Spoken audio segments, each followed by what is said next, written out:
کہانی کے پیچھے کہانی سنو، کہانی کے پیچھے کہانی سنو، نئی باتیں سن لی، نئی باتیں سن لی، پرانی سنو، پرانی سنو۔ الحمدللہ رب العالمین والصلاة والسلام علی خاتم النبیین، اما بعد فاعوذ باللہ من الشیطان الرجیم، بسم اللہ الرحمن الرحیم۔ الصلاة والسلام علیک یا رسول اللہ وعلی آلک واصحابک یا حبیب اللہ۔ الصلاة والسلام علیک یا نبی اللہ وعلی آلک واصحابک یا نور اللہ۔ تمام ناظرین کو ایک مرتبہ پھر ویلکم کرتا ہوں، مرحبا کہتا ہوں۔ ہمارے نئے ایپیسوڈ پروگرام کا نام ہے کہانی کے پیچھے کہانی۔ مختلف حکایات، مختلف سٹوریز، مختلف کہانیاں آپ سے شیئر کی جاتی ہیں اور ان کا مقصد کچھ سیکھنا، کچھ سمجھنا، اور بظاہر کچھ معلوم ہو اور بیک اینڈ پہ کچھ اور ہو، اس طرح کی سچویشنز کو ڈسکس کرنا ہے۔ یہ بھی ایک سیکھنے کا طریقہ ہوتا ہے، مختلف انداز پر ہم سیکھ سکتے ہیں مختلف چیزوں کو۔ آج بھی انشاءاللہ کچھ نہ کچھ سٹوریز جو ہے وہ آپ سے شیئر کی جائیں گی اور ان میں پایا جانے والا جو سبق ہے وہ آپ تک پہنچانے کی کوشش ہوگی۔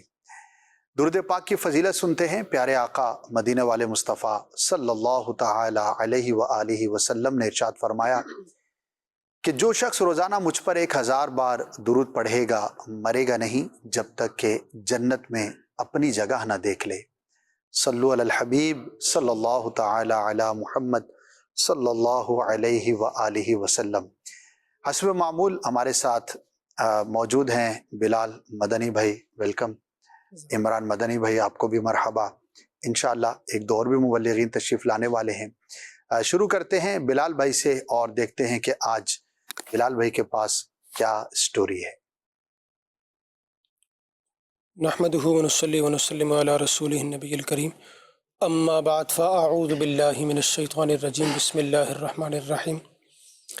آج جو کہانی میں لے کر حاضر ہوا ہوں، اس کہانی کے پیچھے ایک کہانی تو ہے ہی ہے جو کہ اس پروگرام کا فارمیٹ بھی ہے، لیکن جس کہانی کے پیچھے کہانی ہے تو اس کے پیچھے پھر ایک اور کہانی ہے۔ اچھا، یعنی کہ سلسلے کا نام چینج کرنا پڑے گا؟ چینج تو نہیں کرنا پڑے گا، لیکن یہ اس ایک واقعے میں پیچھے کہانی، جی ہاں، کہانی کے پیچھے کہانی اور اس کے پیچھے بھی ایک اور کہانی۔ اور یہ جو کہانی ہے، واقعہ ہے، سٹوری ہے، یہ علامہ ابن جوزی رحمۃ اللہ تعالی علیہ نے اپنی کتاب بحر الدموع عربی زبان میں انہوں نے لکھی، اور جس کا ترجمہ دعوت اسلامی نے بھی پبلش کیا ہے، اور اس کا ترجمہ کا جو نام ہے وہ ہے آنسوؤں کا دریا۔ بڑی زبردست کتاب ہے، تصوف کے موضوع پر بڑے اچھوتے دلچسپ واقعات ہیں، وہ پڑھنے سے انشاءاللہ تبارک و تعالی دلچسپی بھی برقرار رہتی ہے اور دین کا بہت کچھ انسان کو سیکھنے کا موقع ملتا ہے، خاص طور پہ تصوف کے پرسپیکٹو سے۔ ماشاءاللہ۔ تو اس کے اندر امام ابن جوزی رحمۃ اللہ تعالی علیہ نے ایک واقعہ ذکر کیا ہے، اور دیکھا جائے تو یہ حدیث پاک ہے۔ ہوا یوں کہ صحابی رسول بیان کرتے ہیں کہ ایک مرتبہ نبی کریم صلی اللہ تعالی علیہ وآلہ وسلم ہمیں نماز پڑھا رہے تھے، اور وہ امام تھے، ہم ان کے پیچھے نماز پڑھنے کی سعادت حاصل کر رہے تھے، اور نماز تھی عصر کی۔ صحیح۔ تو کہتے ہیں کہ عصر کی نماز میں جب پہلی رکعت میں نبی کریم صلی اللہ علیہ وسلم نے رکوع فرمایا، تو رکوع، اب آپ کو پتہ ہے کہ رکوع میں تسبیح پڑھی جاتی ہے سبحان ربی العظیم، 3 بار پڑھ لیں، 5 بار پڑھ لیں، 7 بار پڑھ لیں، لیکن کہتے ہیں کہ نبی کریم صلی اللہ تعالی علیہ وآلہ وسلم کا جو رکوع ہے وہ اتنا طویل ہو گیا کہ ہمیں یہ گمان ہونے لگا کہ شاید آج سر مبارک رکوع سے نہیں اٹھائیں گے، یہ ہمیں گمان ہو گیا۔ لیکن پھر کہتے ہیں کہ کچھ دیر میں نبی کریم صلی اللہ علیہ وسلم نے رکوع سے آپ قومہ کی طرف آ گئے، اور پھر آپ کہتے ہیں کہ بقیہ نماز جس طرح مکمل آپ نے فرمائی تو ہم نے ان کے پیچھے نماز مکمل کی۔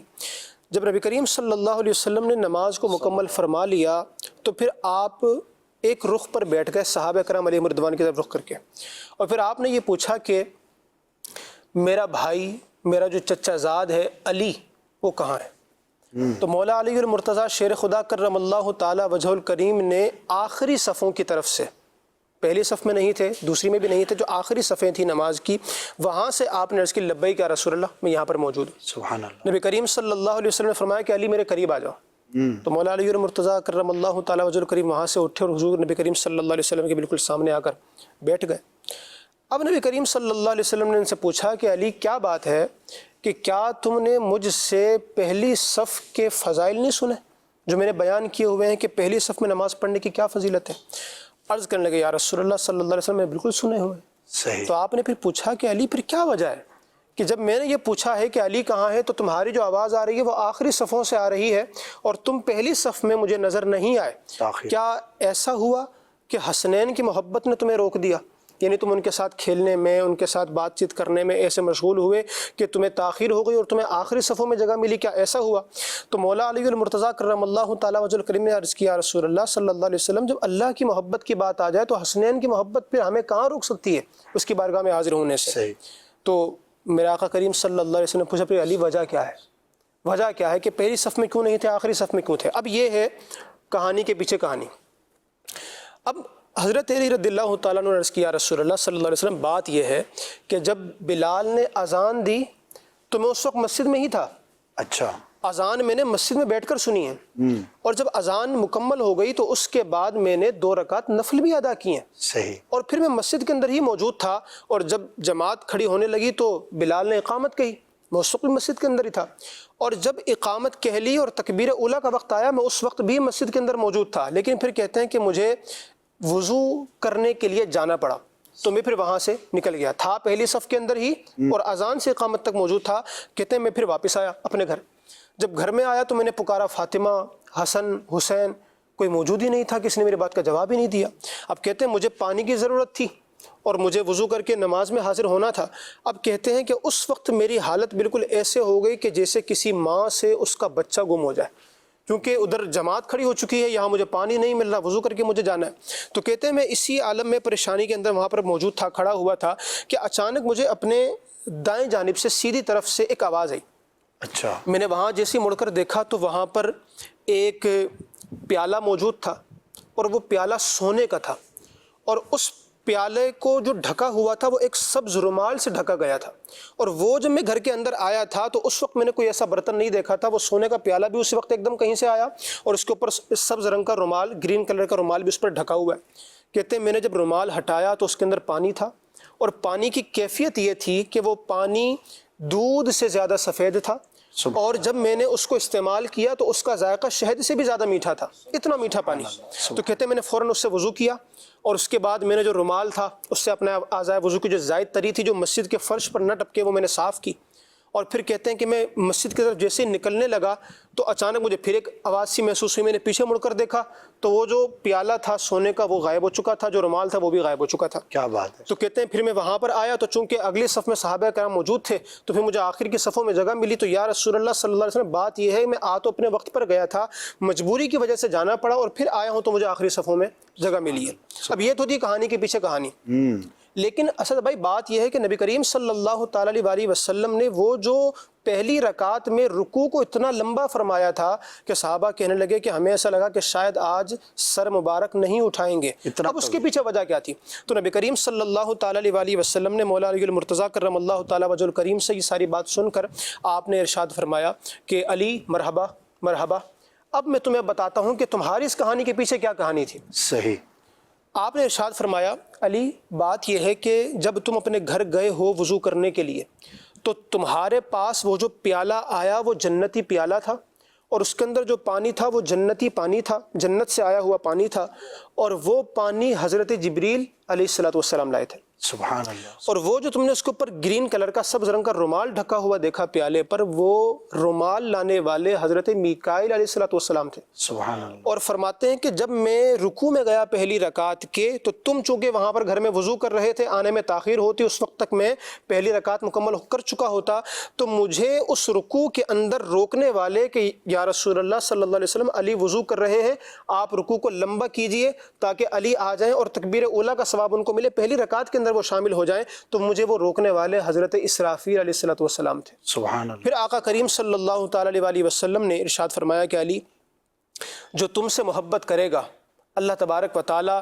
اس سے محبت فرمائے گا، اسے آباد کرے گا، اور جو تم سے بغض رکھے گا اللہ تبارک و تعالیٰ اسے ہلاک کر دے گا۔ اللہ۔ اب اس سٹوری کے اندر جس کے اندر 2 پیچھے بیک سٹوریز موجود تھیں، اس میں پہلی تو بات جو واضح ہے وہ مولا علی المرتضیٰ کرم اللہ تعالیٰ وجہ الکریم کا مقام و مرتبہ ہے، بے شک کہ آپ کو اللہ تبارک و تعالیٰ نے کیا شان عطا فرمائی ہے کہ نبی کریم صلی اللہ علیہ وسلم نے آپ کے لیے رکوع کو لمبا فرمایا، سبحان، اور یہ تو آپ کے لیے رکوع کو لمبا فرمایا اور آپ کے صاحبزادے کے لیے سجدوں کو طویل کر دیا کرتے تھے نبی کریم صلی اللہ علیہ وسلم. تو ایک تو یہ ان کی شان والا جو بلند و بالا ہے. دوسری بات اس میں یہ ہے کہ الحمدللہ ہم سب مولا علی المرتضیٰ کرم اللہ تعالیٰ وجہ الکریم سے محبت کرنے والے ہیں اور ان کے عشق کا دم بھرتے ہیں.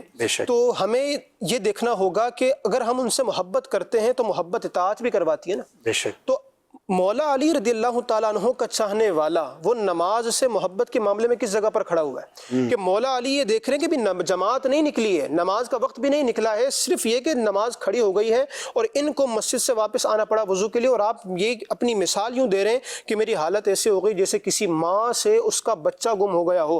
تو کیا جب نماز کا وقت ہوتا ہے تو ہماری بھی ایسی حالت ہوتی ہے؟ دوسری بات یہ کہ ان کا طرز عمل یہ ہے کہ وہ کہہ رہے ہیں کہ یا رسول اللہ جب بلال نے اذان دی میں مسجد کے اندر موجود تھا، یعنی مسجد کے اندر اذان سنی ہے. اور ہمارا حال یہ کہ ہمیں پتہ ہوتا ہے کہ مثال جماعت ظہر کی 1:30 بجے، تو ہم پھر گھر سے نکلتے بھی 1:30 بجے ہیں کہ ہم پہنچیں گے وضو مسجد کے اندر ہی کریں گے، اور جب تک ہم شامل ہوں گے تو چوتھی رکعت ہمیں آرام سے مل جائے گی، تو جماعت سمجھے مل جائے گی، باقی اپنی رکعتیں ہم پڑھ لیں گے. بلکہ عدنان بھائی بھی موجود ہیں، عمران بھائی بھی موجود ہیں، امام ہیں ماشاءاللہ دونوں، مجھے بھی یہ شرف ملتا ہے. آج کل یہ چیز زیادہ محسوس ہوگی کیونکہ سردی ہے تو پنکھے بند ہیں. تو آپ نے دیکھا ہوگا جب رکوع میں جائیں، پہلی رکعت کا ہو یا دوسری رکعت کا ہو، تو بعض اوقات ایک دھمک سننے کو ملتی ہے. وہ دھمک کس چیز کی ہوتی ہے؟ وہ ان لوگوں کی ہوتی ہے کہ جو وضو کر کے بعض اوقات بہت اتنی تیزی میں دوڑے چلے آ رہے ہوتے ہیں مسجد میں، ان کے قدموں سے آواز پیدا ہو رہی ہوتی ہے، اور وہ کس لیے بھاگ رہے ہوتے ہیں کہ ہمیں یہ رکوع مل جائے تاکہ ہمیں یہ رکعت مل جائے. تو میں ان کو کہوں گا، میں ان کو یہ جملہ بھی کہا کرتا ہوں کہ اگر آپ نے دوڑنا ہے تو بہت اچھی بات ہے، یقیناً آپ نماز کی محبت کے لیے آ رہے ہوں گے، تو یہ دوڑنا مسجد میں نہ ہو، کیونکہ مسجد میں تو اتنی زور سے پاؤں رکھ کر چلنا بھی منع ہے جس سے آواز پیدا ہو. آپ نے دوڑنا ہے تو اذان سن کر مسجد کی طرف دوڑ لیا کریں، اور جب مسجد میں آ جائیں تو ایک وقار کے ساتھ اور ایک بڑے اچھے انداز کے اندر آپ حاضر ہوں، تاکہ اللہ تبارک و تعالیٰ کی بارگاہ کا تقدس بھی پامال نہ ہو اور آپ کی جو عبادت ہے وہی بہترین طریقے پر ادا ہو. ماشاءاللہ. جی کہ جیسے بعض لوگ آخر میں ہی آتے ہیں. اچھا، بعض لوگوں کی عادت ہی ہوتی ہے کہ انہوں نے آخری رکعت کو ہی پکڑنا ہے. ٹھیک ہے. اچھا، آپ ناظرین بھی شاید اس کے ساتھ اتفاق کریں اس بات سے کہ جو مسجدوں میں جاتے ہیں باجماعت پڑھتے ہیں، اچھا اگر جماعت جو ہے نا بالفرض 8 بجے ہے، تب بھی 2-4 لوگ جو ہے نا وہ آخری صف میں اور آخری رکعت میں ہی نظر آتے ہیں، یعنی مسبوق ہوتے ہیں. وہ جب امام سلام پھیر دے اپنی پڑھنے کے لیے کھڑے ہو جاتے ہیں. اچھا، اسی طرح اگر جماعت 7:45 بجے ہو جائے تب بھی یہی حال ہے، جماعت 7:30 بجے ہو جائے تب بھی یہی حال ہے، جماعت 7:30 بجے تھی 7:45 ہو گئی 8 ہو گئی تب بھی یہی حال ہے. تو بعض لوگوں کا یہ ذہن ہوتا ہے، یا جان بوجھ کر کرتے ہیں یا انجانے میں ہو جاتا ہے. تو ایسا بہرحال نہیں ہونا چاہیے. پہلی صف کی فضیلت ہے اور جماعت کی بھی فضیلت ہے، ہمیں اس کو سمجھنا چاہیے. بیہیویئر کی بات ہے اور رسپانسبلٹی کی بات ہے، اور یہ تو نماز کا معاملہ ہے، یہ تو سب سے مقدم ہونا چاہیے. اس طرح کے لوگ شاید اپنے آفس میں بھی لیٹ پہنچتے ہوں گے، شاید میٹنگ میں بھی لیٹ پہنچتے ہوں گے، اور گھر کا کام اگر کوئی کرنا ہے تو وہ بھی آخری وقت میں کرتے ہوں گے. تو اصل بات جو ہے وہ انسان کی اپنی طبیعت کی ہے. بہرحال بڑا ہی پیارا یہ واقعہ تھا جس میں شان مصطفیٰ بھی ہے کہ پیارے آقا صلی اللہ تعالی علیہ وسلم کو مسجد میں موجود ہوتے ہوئے کس نے پیالہ پہنچایا یہ بھی پتہ تھا، کیا مولا علی رضی اللہ تعالیٰ عنہ کے ساتھ درپیش ہے یہ بھی پتہ تھا، اور مولا علی رضی اللہ تعالیٰ عنہ کی شان بھی اس کے اندر ہے. بہت کچھ اس ایک واقعے کے اندر ہے، اور آخر میں جو ہم سب کے لیے سبق ہے وہ نماز سے محبت ہے. اللہ پاک ہم سب کو نماز سے محبت عطا فرمائے، اور ویسی عطا فرمائے جیسا نماز کے ساتھ محبت ہمیں کرنی چاہیے. اور جماعت بھی ظاہر مرد پر جو ہے وہ جماعت واجب ہے، تو جس پر جماعت واجب ہے تو اس کو تو جماعت کے ساتھ نماز پڑھنا ضروری ہے. یعنی اگر جس پر واجب ہے اس نے گھر میں بھی پڑھ لی تب بھی اس کی نماز تو ہو گئی، لیکن اس کو ترک جماعت کا جو گناہ ہے وہ بہرحال ملے گا. تو اللہ پاک ہم سب کو نماز، جماعت اور تکبیر اولیٰ کے ساتھ محبت عطا فرمائے. نیت کیجئے آج تک اگر سستی تھی تو چلیے جب آنکھ کھلی ہوا سویرا جو بھی اس کے تقاضے ہیں، اگر نماز قضا ہو گئیں تو اس کے تقاضے پورے کیجئے، جماعت ترک ہو گئی تو اس پر جو بھی اللہ کے بارگاہ میں استغفار کرنا ہے وہ کیجیے، اور آئندہ زندگی کے لیے اچھی اچھی نیتیں کیجیے۔ اللہ پاک ہم سب کو توفیق خیر نصیب فرمائے۔ بڑھتے ہیں اگلے مبلغ کی جانب اور دیکھتے ہیں کہ ان کے پاس کون سی ایسی سٹوری ہے کہ جس کے پیچھے بھی ایک سبق ہے۔ جی اسد بھائی، ایک بڑی خوبصورت واقعہ چادر آپ نے بڑی جو ہے وہ کیا کہنا چاہیے، کوئٹہ کے لوگوں کی طرح ڈالی ہوئی ہے گلے۔ چلے سردی ہو رہی ہے نا ماشاءاللہ۔ چلیے، بنی اسرائیل کا ایک شخص ہے، اس کا واقعہ ہے۔ میں نے کہا بنی اسرائیل کے لوگوں کی طرح۔ اللہ اکبر۔ تو وہ غریب شخص تھا اور اس کے پاس جو ہے وہ 1 درہم تھا۔ اس کی زوجہ نے اسے کہا کہ کچھ کھانے کے لیے جو ہے وہ آپ لے آئیں۔ تو وہ شخص جو ہے وہ اپنے کھانے کا بندوبست کرنے کے لیے گھر سے نکلا، تو رستے میں ایک سوالی اسے ملا اور اس نے اسے کہا کہ اللہ کے لیے مجھے کچھ دے دو۔ تو اس غریب شخص کے پاس جو ہے وہ 1 درہم ہی تھا، اس نے وہ اسے اللہ کے نام پر دے دیا۔ سبحان اللہ۔ اور ظاہر کھانا لینے جب جا رہا تھا اور 1 درہم جو تھا وہ جب سائل کو دے دیا تو اب کچھ رہا نہیں پیچھے، واپس لوٹ آیا گھر پر اور زوجہ کو آ کر جو ہے وہ سارا سلسلہ بتایا کہ اس طرح 1 درہم تھا اور ایک سائل نے سوال کیا، میں نے اسے اللہ کے لیے دے دیا۔ زوجہ بھی بڑی صبر والی خاتون تھی، تو اس نے کہا کہ چلو یہ چرخہ لے جاؤ اور یہ جا کر بازار میں فروخت کرو اور اس سے جو رقم آئے تو اس سے کھانا لے آنا۔ صحیح۔ چنانچہ وہ شخص جو ہے وہ چرخہ لے کر بازار گیا، اسے اس نے جو ہے وہ فروخت کیا، بیچ کر جو رقم آئی اس سے اس نے ایک مچھلی خریدی اور وہ مچھلی لے کر گھر پہنچا اور زوجہ کو دی مچھلی۔ زوجہ نے جب مچھلی کا پیٹ چاک کیا تو اندر سے ایک قیمتی ہیرا جو ہے وہ برآمد ہوا۔ واہ۔ تو اب اس کی زوجہ جو تھی اس نے اس جو شخص تھا اس کو بتایا کہ اس طریقے سے اس کے پیٹ سے جو ہے وہ تو قیمتی ہیرا نکلا ہے۔ اب وہ شخص جو ہے وہ بازار لے کے جب اس قیمتی ہیرے کو پہنچا تو بازار میں اس کی ایک اچھی خاصی قیمت لگی کہ یہ تو بہت قیمتی ہیرا ہے۔ یوں اس شخص کے پاس جو ہے وہ کثیر مال و دولت جمع اس ہیرے کے بدلے میں جمع ہو گیا۔ 1 درہم اللہ کی راہ میں اس نے دیا تھا، اللہ پاک نے اس کو کتنا خوبصورت نعم البدل عطا فرمایا۔ ماشاءاللہ۔ اسد بھائی جب مال اس کے پاس آ گیا، کثیر مال ہو گیا، اب دن پھر گئے، اچھے دن آ گئے اور خوشحالی کے ایام آ گئے، کھانے کی فراوانی ہو گئی، لباس کی فراوانی ہو گئی، گھر بھی اچھا ہو گیا۔ ایک دن پھر اس کو ایک سائل جو ہے وہ رستے میں ملا اور اس نے اس سے کہا کہ میں محتاج ہوں، مجھے کچھ دو اللہ کے لیے۔ اس نے اس کا ہاتھ پکڑا اسد بھائی اور اسے اپنے گھر لے آیا، اپنا آدھا مال اس کے سامنے رکھ دیا سبحان اللہ۔ اور اسے کہا یہ لو بھائی، یہ آدھا مال میں نے اپنا تمہیں اللہ کے لیے دیا۔ کیا بات ہے۔ اب جب اس نے آدھا مال دیکھا کہ اس شخص کا اتنا بڑا دل، اتنا سخی، اتنا فیاض، اتنا دینے والا، اتنا خرچ کرنے والا، اس نے کہا کہ مجھے تمہارے مال کی حاجت نہیں، تمہارا مال تمہیں ہی مبارک ہو، میں تو ایک فرشتہ ہوں اللہ کی جناب سے جو تمہارے امتحان کے لیے آیا تھا۔ سبحان اللہ۔ اور سنو، تم نے جو پہلے 1 درہم اللہ کی راہ میں دیا تھا، اللہ پاک نے اس کے بدلے تمہیں 100 قرات اجر عطا فرمایا ہے۔ سبحان اللہ۔ سبحان اللہ۔ اور اس 100 قرات میں سے 1 قرات کا اجر وہ تھا جو تمہیں ایک موتی کی صورت میں عطا کیا گیا دنیا کے اندر۔ دنیا کے اندر، اور بقیہ تمہیں اللہ تبارک و تعالی آخرت میں عطا فرمائے۔ سبحان اللہ۔ سبحان اللہ۔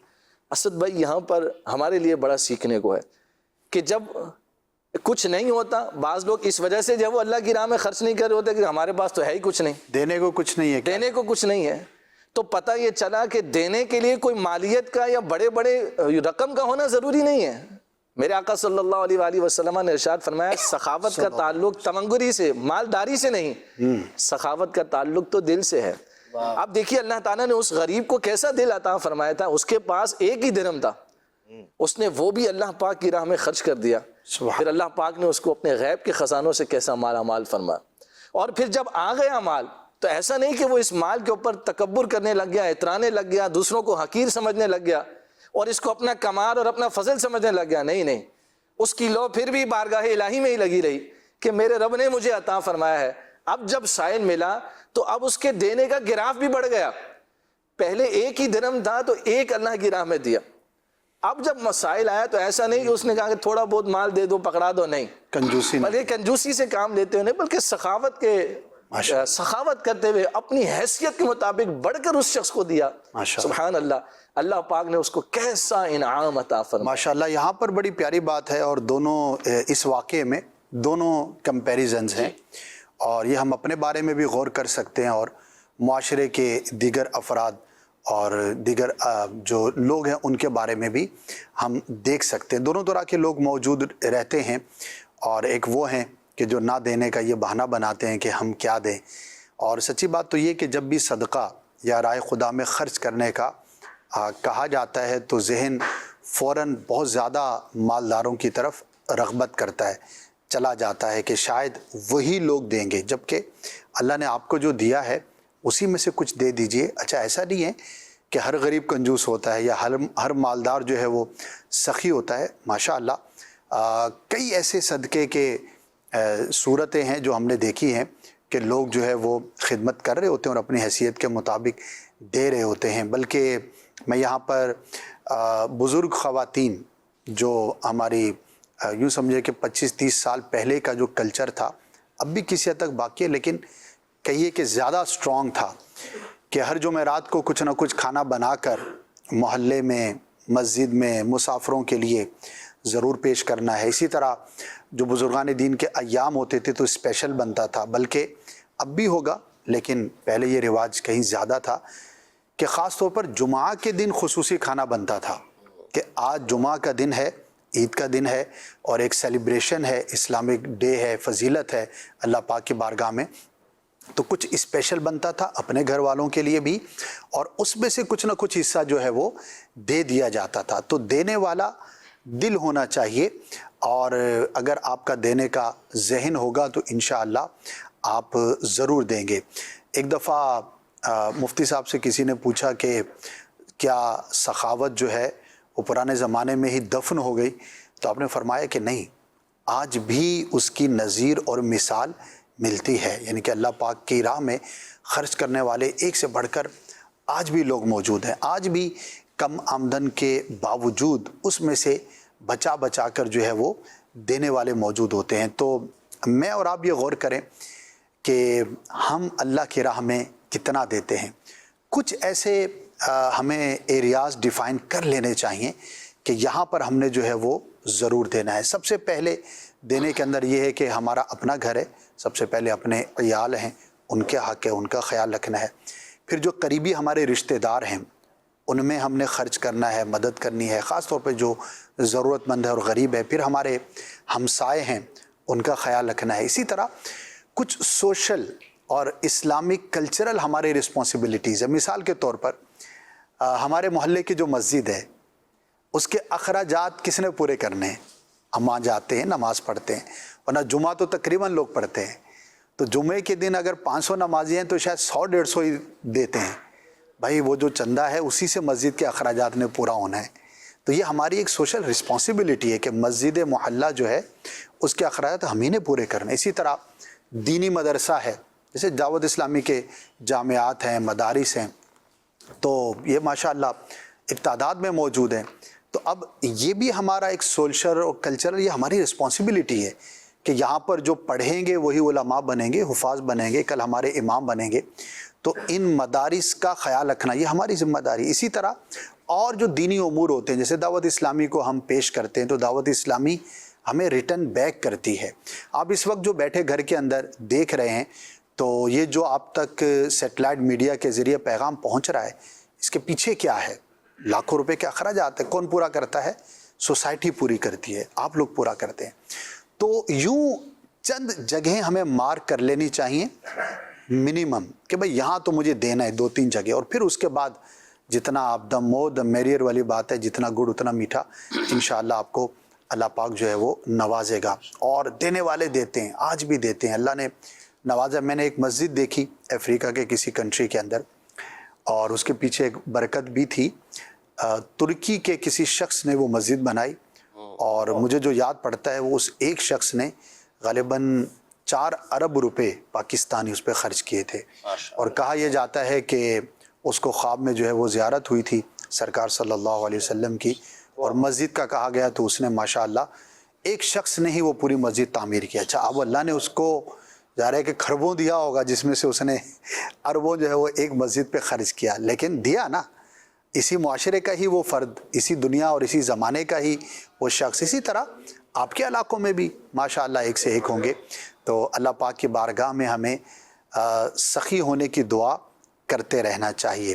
اللہ جی ایک چیز یہ بھی ہے کہ بعض اوقات پریشانی آتی ہے, ایون کہ اس طرح کی چیزیں بھی پتہ چلتی ہیں کہ جو اللہ کی راہ میں صدقہ و خیرات کرنے والے بھی ہوتے ہیں نا, بڑا کھلا ہاتھ ہوتا ہے ان کا, لیکن جب ان پر بھی کوئی مصیبت پریشانی یا مالی طور پر تنگی آتی ہے تو سب سے پہلے وہ کیا کرتے ہیں کہ صدقہ و خیرات کو پہلے روک دیتے ہیں. جی اچھا باقی اخراجات کو بھی روک دیتے ہیں, اس میں بھی کچھ وہ ظاہر ہے کہ چینج لے کر آتے ہیں, لیکن بات اصل یہ ہے کہ صدقہ و خیرات کرنے سے تو مال بڑھتا ہے. اس طرح کی روایات موجود ہیں, تو صدقہ کرنے سے تو مال بڑھتا ہے. بلکہ قرآن کی آیت جو ہے وہ کتنی پیاری ہے, جی جس میں گندم کی بالیں کی جو ہے وہ جی ہاں مثال دی گئی ہے, اور یہ کتنی عقل کے قریب ہے اور پریکٹیکل ایگزامپل ہے. کل سنبلۃ مئۃ حبہ, جی اس طرح کے قرآن پاک میں تو اب ایک دانہ ڈال کر کسان سینکڑوں کی امید رکھتا ہے اور اس کو ملتا ہے. آنکھوں سے ہم دیکھتے ہیں نا, بالکل, یعنی کہ گندم کے دانے تو چند ہوتے ہیں لیکن اس کی جو فصل ہوتی ہے وہ ہزاروں میں اور لاکھوں میں ہوتی ہے.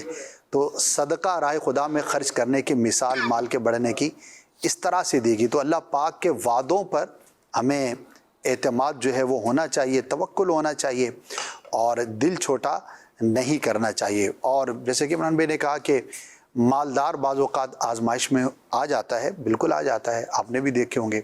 تو اللہ کی راہ میں خرچ جو ہے وہ کرتے رہنا چاہیے. انشاءاللہ اس سے دنیا میں بھی فائدہ ہوگا, اور آخرت کی جو نیکی ہیں وہ جو اجر و ثواب ہے اس کا تو ہم حساب بھی نہیں لگا سکتے. بڑھتے عدنان بھائی کی جانب اور دیکھتے ہیں کہ ان کے پاس کون سی سٹوری ہے جس سے ہم کچھ سیکھ سکتے ہیں. بسم اللہ الرحمن الرحیم.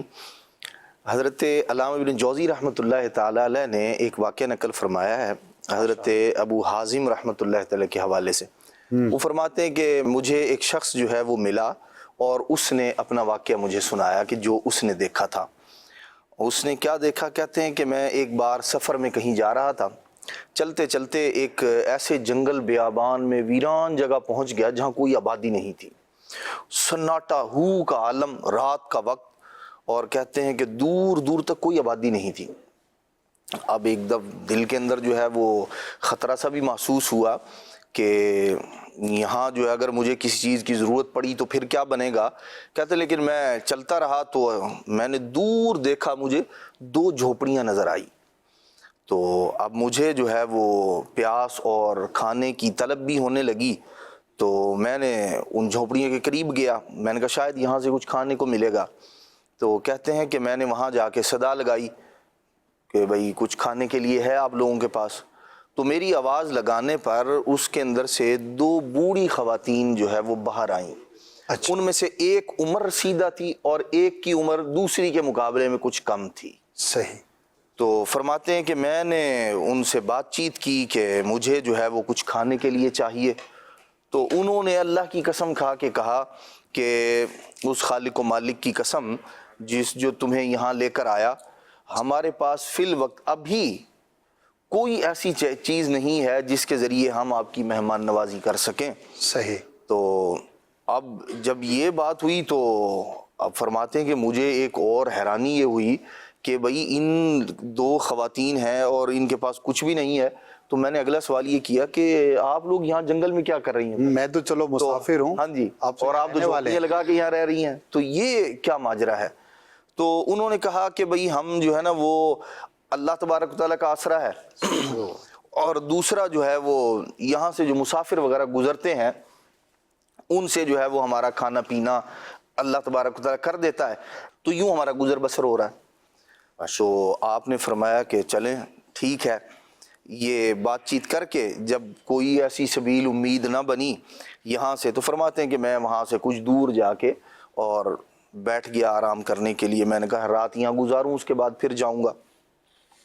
کہتے ہیں جب آدھی رات گزری نا تو اچانک مجھے ایک طرف سے گدھے کے زور زور سے چیخنے کی آواز آنے لگی.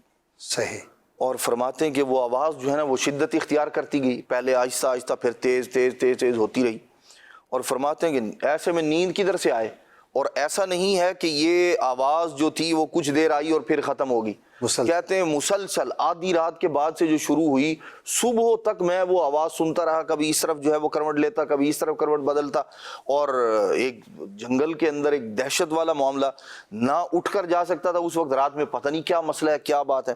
کہتے ہیں جب صبح ہوئی تو میں نے سب سے پہلا کام یہ کیا، اسی طرف جو ہے نا میں نے چلنا شروع کر دیا۔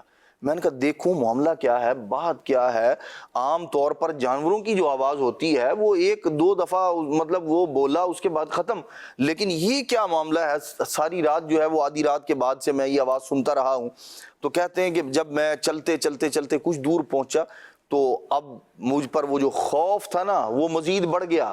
سامنے ایک عجیب منظر تھا، فرماتے وہ عجیب منظر یہ تھا، ایک قبر تھی اور اس کے اندر ایک گدھا دفن تھا، اور وہ گدھا بھی یوں دفن تھا کہ پیٹھ کا کچھ حصہ اس کا اور سر کا حصہ باہر تھا، اور یہ چیخنے چلانے کی آواز اسی گدھے کی تھی۔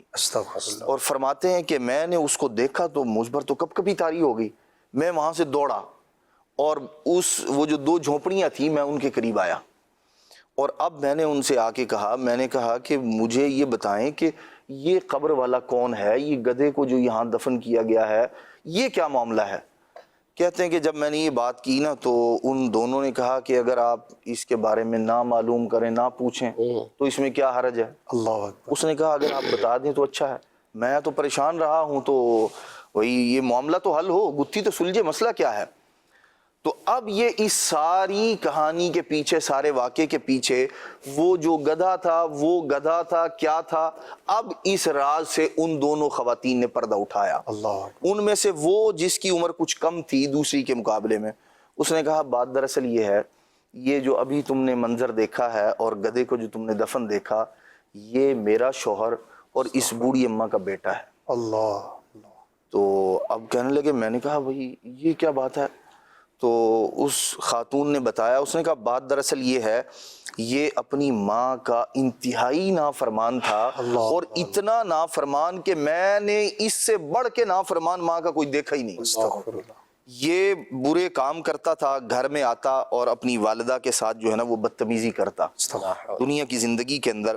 اور کہتا ہے، اس نے بتایا کہ جب یہ گھر آتا ماں اس کو روکتی تو اس پر یہ بات ماں کی تسلیم کرنے کی بجائے بد کلامی کرتا ماں کے ساتھ، اور یہ یعنی ایک تو بد زبانی اور اوپر سے پھر اس طرح کے جملے کہتا کیا تم گدھی کی طرح جو ہے وہ چیختی رہتی ہو، اور یوں بھی جو ہے وہ دکھ پہنچاتا، اور اوپر سے پھر وہ کہتا دفع ہو جاؤ یہاں سے میرے پاس سے۔ تو ماں جو ہے وہ اس کو سمجھاتی، لیکن ظاہر سی بات ہے صبر کا پیمانہ جو ہے وہ ایک وقت آتا ہے بندے کا لبریز ہو جاتا ہے۔ ایک دن ماں کی زبان سے نکلا، جو بار بار ماں کو گدھا کہتا تھا، گدھی کہتا تھا، ایک دن ماں کی زبان سے نکلا اللہ تجھے گدھا بنا دے۔ اب وہ خاتون کہتی ہے کہ اس پاک پروردگار کی قسم جس نے ہمیں یہاں اس جنگل میں قرار عطا فرمایا ہے، یہاں مکین بنایا ہے، اس کا انتقال ہوا جس دن ہم نے اس کو دفنایا نا اسی دن یہ گدھا بن چکا۔ اللہ۔ اور اب وہ دن ہے اور آج کا دن ہے، یہ روزانہ رات کو اسی طرح جو ہے نا وہ چیختا چلاتا ہے، اور جو اللہ تبارک تعالیٰ کی طرف سے جو سزا ہے اس کو وہ یہ ہے کہ اب یہ دنیا سے چلا گیا، لیکن لوگوں کے لیے نشان عبرت بنا دیا گیا ہے کہ روزانہ رات کے وقت اس نے چیخنا چلانا شروع کرنا ہے، اور صبح تک جو ہے نا وہ یہی معاملہ رہتا ہے۔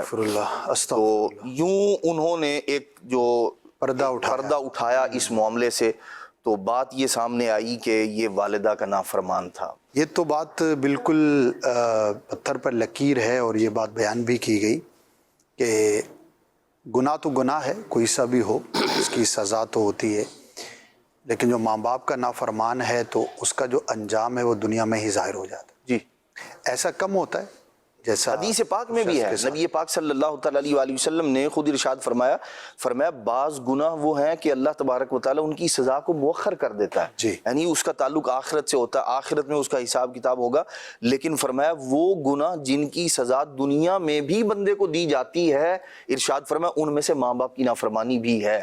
اور اس طرح کے یہ جو معاملات ہیں اس پر بعض محدثین کرام نے بہت سارے واقعات کو بھی جمع کیا، خاص طور پر والدین کے حوالے سے. تو یوں اور والدین کی خدمت کے حوالے سے جو اجر اور ثواب ہے، اور جن لوگوں کو اللہ تبارک و تعالیٰ نے والدین کی خدمت پر نوازا دنیا میں، یہ پورا ایک باب ہے اسلامی تاریخ کا اور نبی پاک صلی اللہ تعالیٰ علیہ وسلم کی تعلیمات کا.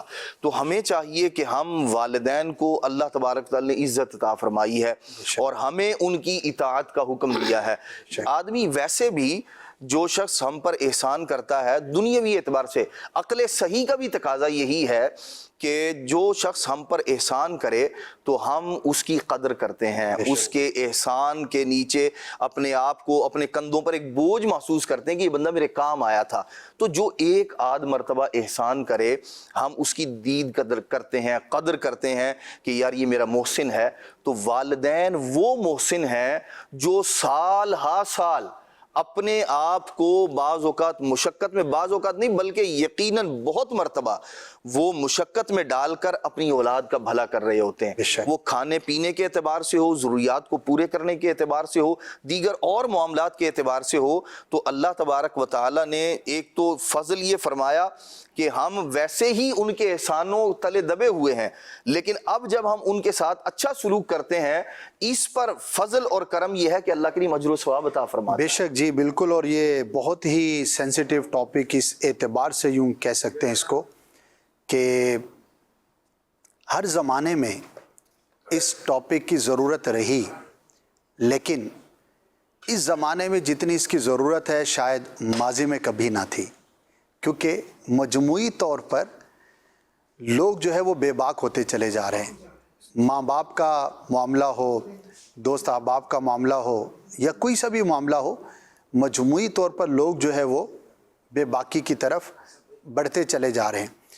تو ماں باپ کا جو معاملہ ہے وہ زیادہ سینسیٹیو ہے، ہمیں زیادہ اس بارے میں غور کرنا چاہیے اور اللہ پاک کی بارگاہ میں ہمیں پناہ مانگنی چاہیے کہ ہمارے کسی قول سے، ہمارے کسی فعل سے، یہ تو بہت بڑی بات ہے جو اس واقعے کے اندر جو ہے وہ بیان کی گئی.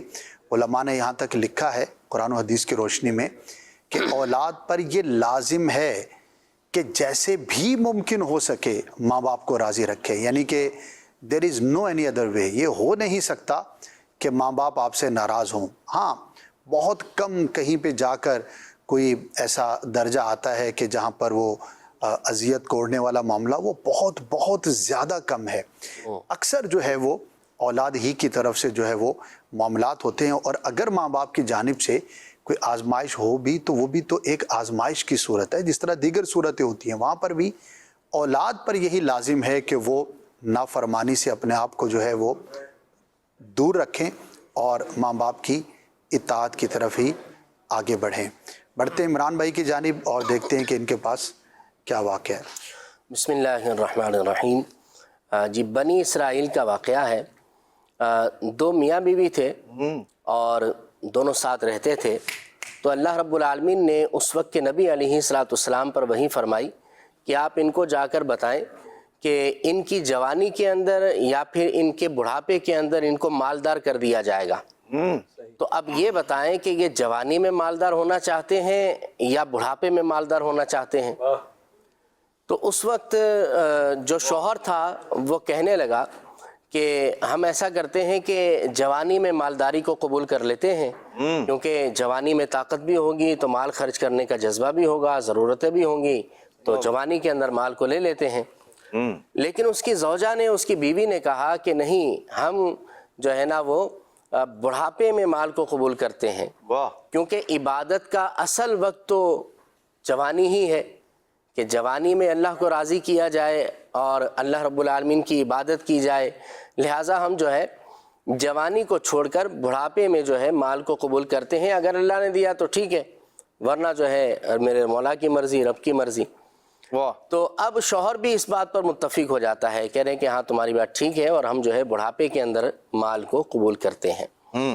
تو اس وقت نبی علیہ الصلوۃ والسلام کو جب یہ میاں بیوی یہ بات بتاتے ہیں، وہ جاتے ہیں تو اللہ رب العالمین اس وقت نبی علیہ الصلوۃ والسلام پر وحی فرماتا ہے اور اللہ رب العالمین فرماتا ہے کہ ان سے جا کر فرمائیں، ان سے کہیں کہ تم نے جو ہے دنیا کو چھوڑ کر آخرت کے پیچھے آپ لگے، یعنی یہ سوچنے کے بجائے کہ مال کو زیادہ کس طرح لیا جائے اور کس وقت میں لیا جائے، اس سوچ میں پڑ گئے کہ اللہ کی عبادت زیادہ توجہ کے ساتھ، محنت کے ساتھ کس وقت میں کی جا سکتی ہے۔ واہ واہ، تو تم نے اللہ کی عبادت کو پسند کیا، اللہ رب العالمین نے تمہیں جوانی میں بھی مال عطا فرما دیا، بڑھاپے میں بھی مال عطا فرما دیا۔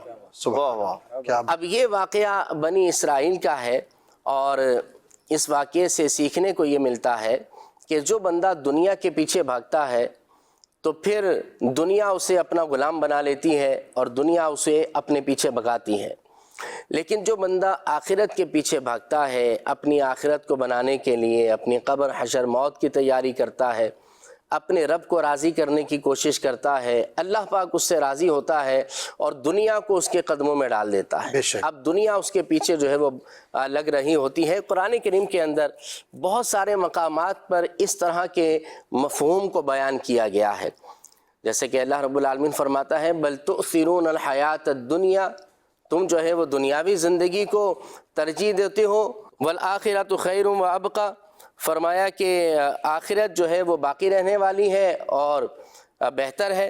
اچھا، اسی طرح اللہ رب العالمین نے فرمایا دنیا کی زندگی صرف کھیل کود ہے، اور جو متقی لوگ ہیں، ڈرنے والے ہیں، ان کے لیے آخرت کا گھر جو ہے وہ بہتر ہے۔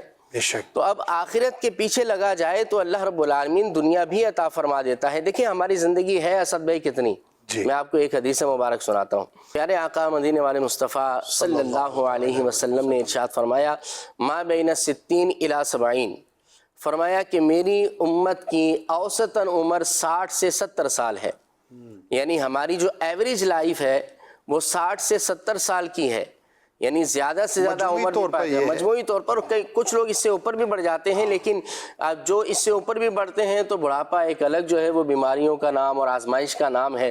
تو بہرحال ہماری جو زندگی ہے وہ چند سالوں کی ہے، اور کامیاب اور بہترین مسلمان وہ ہوتا ہے کہ جتنا جہاں پر رہنا ہو اس کی تیاری کے اندر لگا رہے۔ اللہ والوں کے واقعات بڑے ملتے ہیں کہ انہوں نے دنیا کو چھوڑا، اللہ رب العالمین نے دنیا والوں کو ان کے قدموں میں ڈال دیا، دنیا کو ان کے پیچھے ڈال دیا۔ ہم کیا کرتے ہیں اسد بھائی کہ ہم مخلوق کو راضی کرنے کے پیچھے لگے رہتے ہیں، اپنے رب کو بعض اوقات کوئی ناراض کر دیتا ہے۔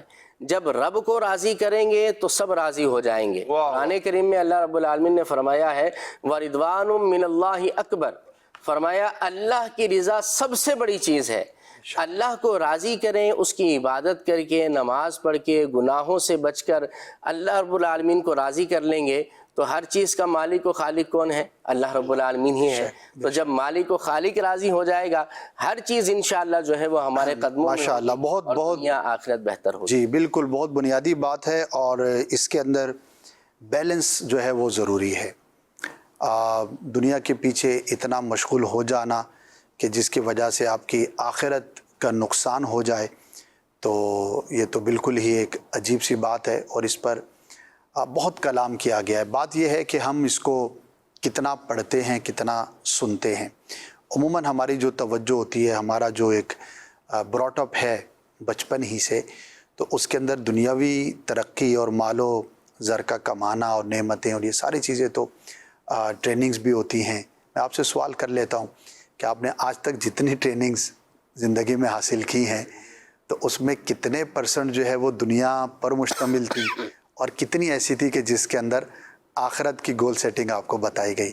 تو ہم اپنی پروفیشنل لائف میں یا اپنی پرسنل لائف میں، اداراتی طور پر، ایون کہ جہاں پر پرسنالٹی ڈیولپمنٹ کی بات کی جاتی ہے تو اس میں بھی کیا بات ہوتی ہے، یعنی کہ کون سی پرسنالٹی جو ہے وہ بتائیے سکھائی جاتی ہے؟ تو یوں اگر ہم غور کریں گے تو ہم کہتے تو ہیں کہ ہم دنیا دین دنیا دونوں ساتھ ساتھ ہونا چاہیے یا دونوں کا خیال رکھنا چاہیے، تو یہ صرف شاید کہنے کی حد تک ہوگا۔ اگر ہم اس کو پریکٹیکلی میجر کرنے جائیں گے تو دین تو خال خال ہی نظر آتا ہے، کہاں اس کی بات کی جاتی ہے، کہاں اس پر اتنا کلام کیا جاتا ہے۔ تو اللہ پاک مجھے بھی توفیق عطا فرمائے اور ہم سب کو اپنی آخرت کو پیش نظر رکھنے کی توفیق عطا فرمائے۔ ایسا نہیں ہوتا کہ اگر آپ دین پر چلیں گے یا آخرت کے معاملے پہ غور کریں گے، یا جیسے ہم نے یہ واقعہ سنا ہماری ترغیب کے لیے کہ ایسا آپ کریں گے تو آپ کی دنیا کا نقصان ہو جائے گا. ایسا ممکن ہی نہیں ہے کیونکہ اللہ پاک ہی نے دنیا بنائی اور وہی ہمیں عطا فرمانے والا ہے. تو یہ کیسے ممکن ہے کہ جو اس کائنات کا خالق ہے، مالک ہے، اس کی ہم رضا کے کام کریں گے تو ہم بھوکے مر جائیں گے، اور اگر اس کی نافرمانی کریں گے تو بہت اچھی لائف ہو جائے گی؟ یہ ممکن نہیں ہے. تو سوچ کی بات ہے، پازیٹیو ہونی چاہیے، اور اللہ پاک ہم سب کو اس سوچ کو پازیٹیو رکھنے کی، کرنے کی توفیق عطا فرمائے. آگے بڑھتے ہیں دوبارہ بلال بھائی کی جانب، دیکھتے ہیں ان کے پاس مزید جو ہے وہ کیا سٹوری ہے. تاریخ اسلام کے بہت ہی عظیم بزرگ، اور میں یہ کہوں گا کہ جب بندہ ان کی سیرت کو پڑھتا ہے تو ان سے محبت کیے بغیر کوئی چارہ بچتا نہیں ہے. سبحان اللہ. انسان مجبور ہو جاتا ہے، ان کی عقیدت دل میں اتنی بیٹھ جاتی ہے، جیسے آپ نے بھی ابن جوزی کا واقعہ بیان کیا اور عدنان بھائی نے، اور میں غور کر رہا تھا عدنان بھائی نے پچھلی دفعہ بھی جنگل کا واقعہ بیان کیا اور اس دفعہ بھی. کوئنسیڈنٹ، اتفاق. تو جس ہستی کا میں ذکر کرنے جا رہا ہوں وہ ہے حضرت سیدنا بایزید بسطامی رحمۃ اللہ تعالیٰ. سبحان اللہ. ایک مرتبہ میں ان کی سیرت کا مطالعہ کر رہا تھا. جی کسی کے ترغیب دلانے پر میں نے سوچا کہ ان کی سیرت کے واقعات پڑھوں، اور ان کا جملہ بھی یہی تھا کہ جب آپ ان کو پڑھیں گے تو آپ کو محبت ہو جائے گی. بے شک. تو اس چیز نے اور ابھارا. یہ ایک لائن ایسی تھی کہ انسان نے کیا واقعی پڑھ کر دیکھتے. تو جب پڑھا تو واقعی ایسا ہی پایا. اور جب میں ان کی سیرت پڑھتے ہوئے ان کی سیرت کے اس حصے پر پہنچا کہ جہاں پر ان کے وصال کا ذکر ہے، دنیا سے جانے کا ذکر ہے، تو وہاں پر یہ واقعہ موجود ہے کہ جس وقت آپ کے انتقال کا وقت قریب آیا، لوگوں کو لگے کہ ایسے آثار کب یہ دنیا سے تشریف لے جائیں گے، تو ایک بہت بڑا جم غفیر، لوگوں کی ایک بڑی تعداد وہاں پر آ کر جمع ہو گئی. تو اب ہوا یہ کہ انتقال سے کچھ لمحات پہلے یہ ہوا کہ بایزید بسطامی رحمۃ اللہ تعالیٰ علیہ رونے لگے. اللہ. اب لوگوں نے اپنے اپنے طور پر اس رونے کی کوئی نہ کوئی توجہ سوچ لی ہوگی کہ کس وجہ سے رو رہے ہیں. دنیا چھوٹ رہی ہے اس لیے رو رہے ہیں، اعمال اپنے حقیر سمجھ رہے ہوں گے اس لیے رو رہے ہیں، مختلف باتیں. تو انتقال کے قریب کسی کا رونا یہ اتنا زیادہ کہہ لیں کہ انسان کو حیرت میں نہیں ڈالتا. صحیح. تو بایزید بسطامی رحمۃ اللہ تعالیٰ علیہ رونے لگے. اچھا تھوڑی دیر گزری کہ آپ روتے روتے ہنسنے لگے، خوشی کے آثار آپ کے چہرے پر آئے اور باقاعدہ کہ طبیعت حشاش پرشاش ہو گئی ہو، اور پھر خوش ہونے کے بعد، ہنسنے کے بعد پھر آپ کا وصال ہو گیا، آپ دنیا سے تشریف لے گئے. اچھا اب یہ جو معاملہ تھا یہ ایک معمہ ہی رہ گیا. لوگ سوچنے لگے کہ پہلے رونا، پھر ہنسنا، پھر دنیا سے چلے جانا، نہ جانے اس کے پیچھے وجہ کیا تھی، اس کہانی کے پیچھے کیا کہانی تھی. تو خیر آپس میں بات چیت چلتی رہی، لوگوں میں بڑا شہرت ہوئی اس بات کی کہ ایسا ہوا تھا، پہلے روئے پھر ہنسے دنیا سے چلے گئے. تو ایک شخص تھا، اس کو خواب میں بایزید بسطامی رحمۃ اللہ تعالی کی زیارت ہوئی. صحیح. اور اس نے جیسے آپ کی زیارت کی تو ذہن میں سوال یہی تھا، اور اس وقت کا کہہ لیں کہ ہاٹ ایشو اس علاقے کا یہی تھا. تو اس نے فوراً آپ کی بارگاہ میں سوال رکھ دیا کہ حضرت یہ بتائیں کہ پہلے روئے پھر ہنسے پھر آپ دنیا سے تشریف لے گئے، کیا کہانی ہے، معاملہ کیا ہے؟ معاملہ کیا ہے؟ تو آپ رحمۃ اللہ تعالی نے ارشاد فرمایا بات یہ ہے کہ جب میرے انتقال کا وقت جیسے جیسے قریب آیا تو میرے پاس شیطان آیا. اور روایتوں کے مطابق جب انسان کے دنیا سے جانے کا وقت آتا ہے تو شیطان آتا ہے مسلمان کے پاس، اور وہ اس آخری وقت میں پورا زور یہ لگاتا ہے کہ انسان اپنا ایمان سلامت لے کر دنیا سے کسی طرح نہ جائے، اور اپنا ایمان چھوڑ کر کفر کی حالت میں معاذ اللہ وہ دنیا سے جائے، تاکہ اس کی ہر چیز جو ہے وہ برباد ہو جائے. آخری کوشش. تو کہتے ہیں شیطان میرے پاس آیا اور آ کر مجھ سے کہنے لگا کہ بایزید بڑے خوش قسمت ہو، ایمان سلامت لے کے دنیا سے جا رہے ہو. شیطان کہہ رہا ہے بایزید تم بڑے خوش قسمت ہو کہ اپنا ایمان سلامت لے کر دنیا سے جا رہے ہو. تو بایزید بسطامی رحمۃ اللہ تعالی فرماتے ہیں کہ میں یہ بات اس کی سن کر رونے لگا. رونے کی وجہ یہ تھی کہ میں نے کہا دیکھو شیطان اس آخری وقت پر بھی بہکانے سے باز نہیں آیا، اور ابھی میں دنیا سے جا رہا ہوں، گیا نہیں ہوں، کہ اگر اس موقع پر بھی مجھ سے کوئی معاذ اللہ ایسی بات ہو جائے جو مجھے ایمان سے نکال دے تو بھی میرا بنے گا کیا؟ ساری زندگی کی عبادتیں سب دھری کی دھری رہ جائیں گی. تو یہ اس موقع پر بھی بہکانے کے لیے آ گیا. تو کہتے ہیں میں اس وقت اس لیے رویا کہ مولا کریم اس وقت میں بھی میری اس شیطان سے حفاظت فرما جس طرح ساری زندگی فرمائی، تاکہ میں ایمان سلامت لے کے دنیا سے جاؤں. فرماتے ہیں کہ ابھی میں رو ہی رہا تھا کہ اتنے میں نے دیکھا ایک فرشتہ میرے پاس آیا، اور اس فرشتے نے آ کر مجھ سے یہ کہا کہ بایزید آپ خوف نہ کیجئے، غم نہ کیجئے، اور خوشخبری قبول فرمائیے کہ اللہ تبارک و تعالیٰ نے آپ کو جنت کا پروانہ عطا فرمایا۔ سبحان اللہ۔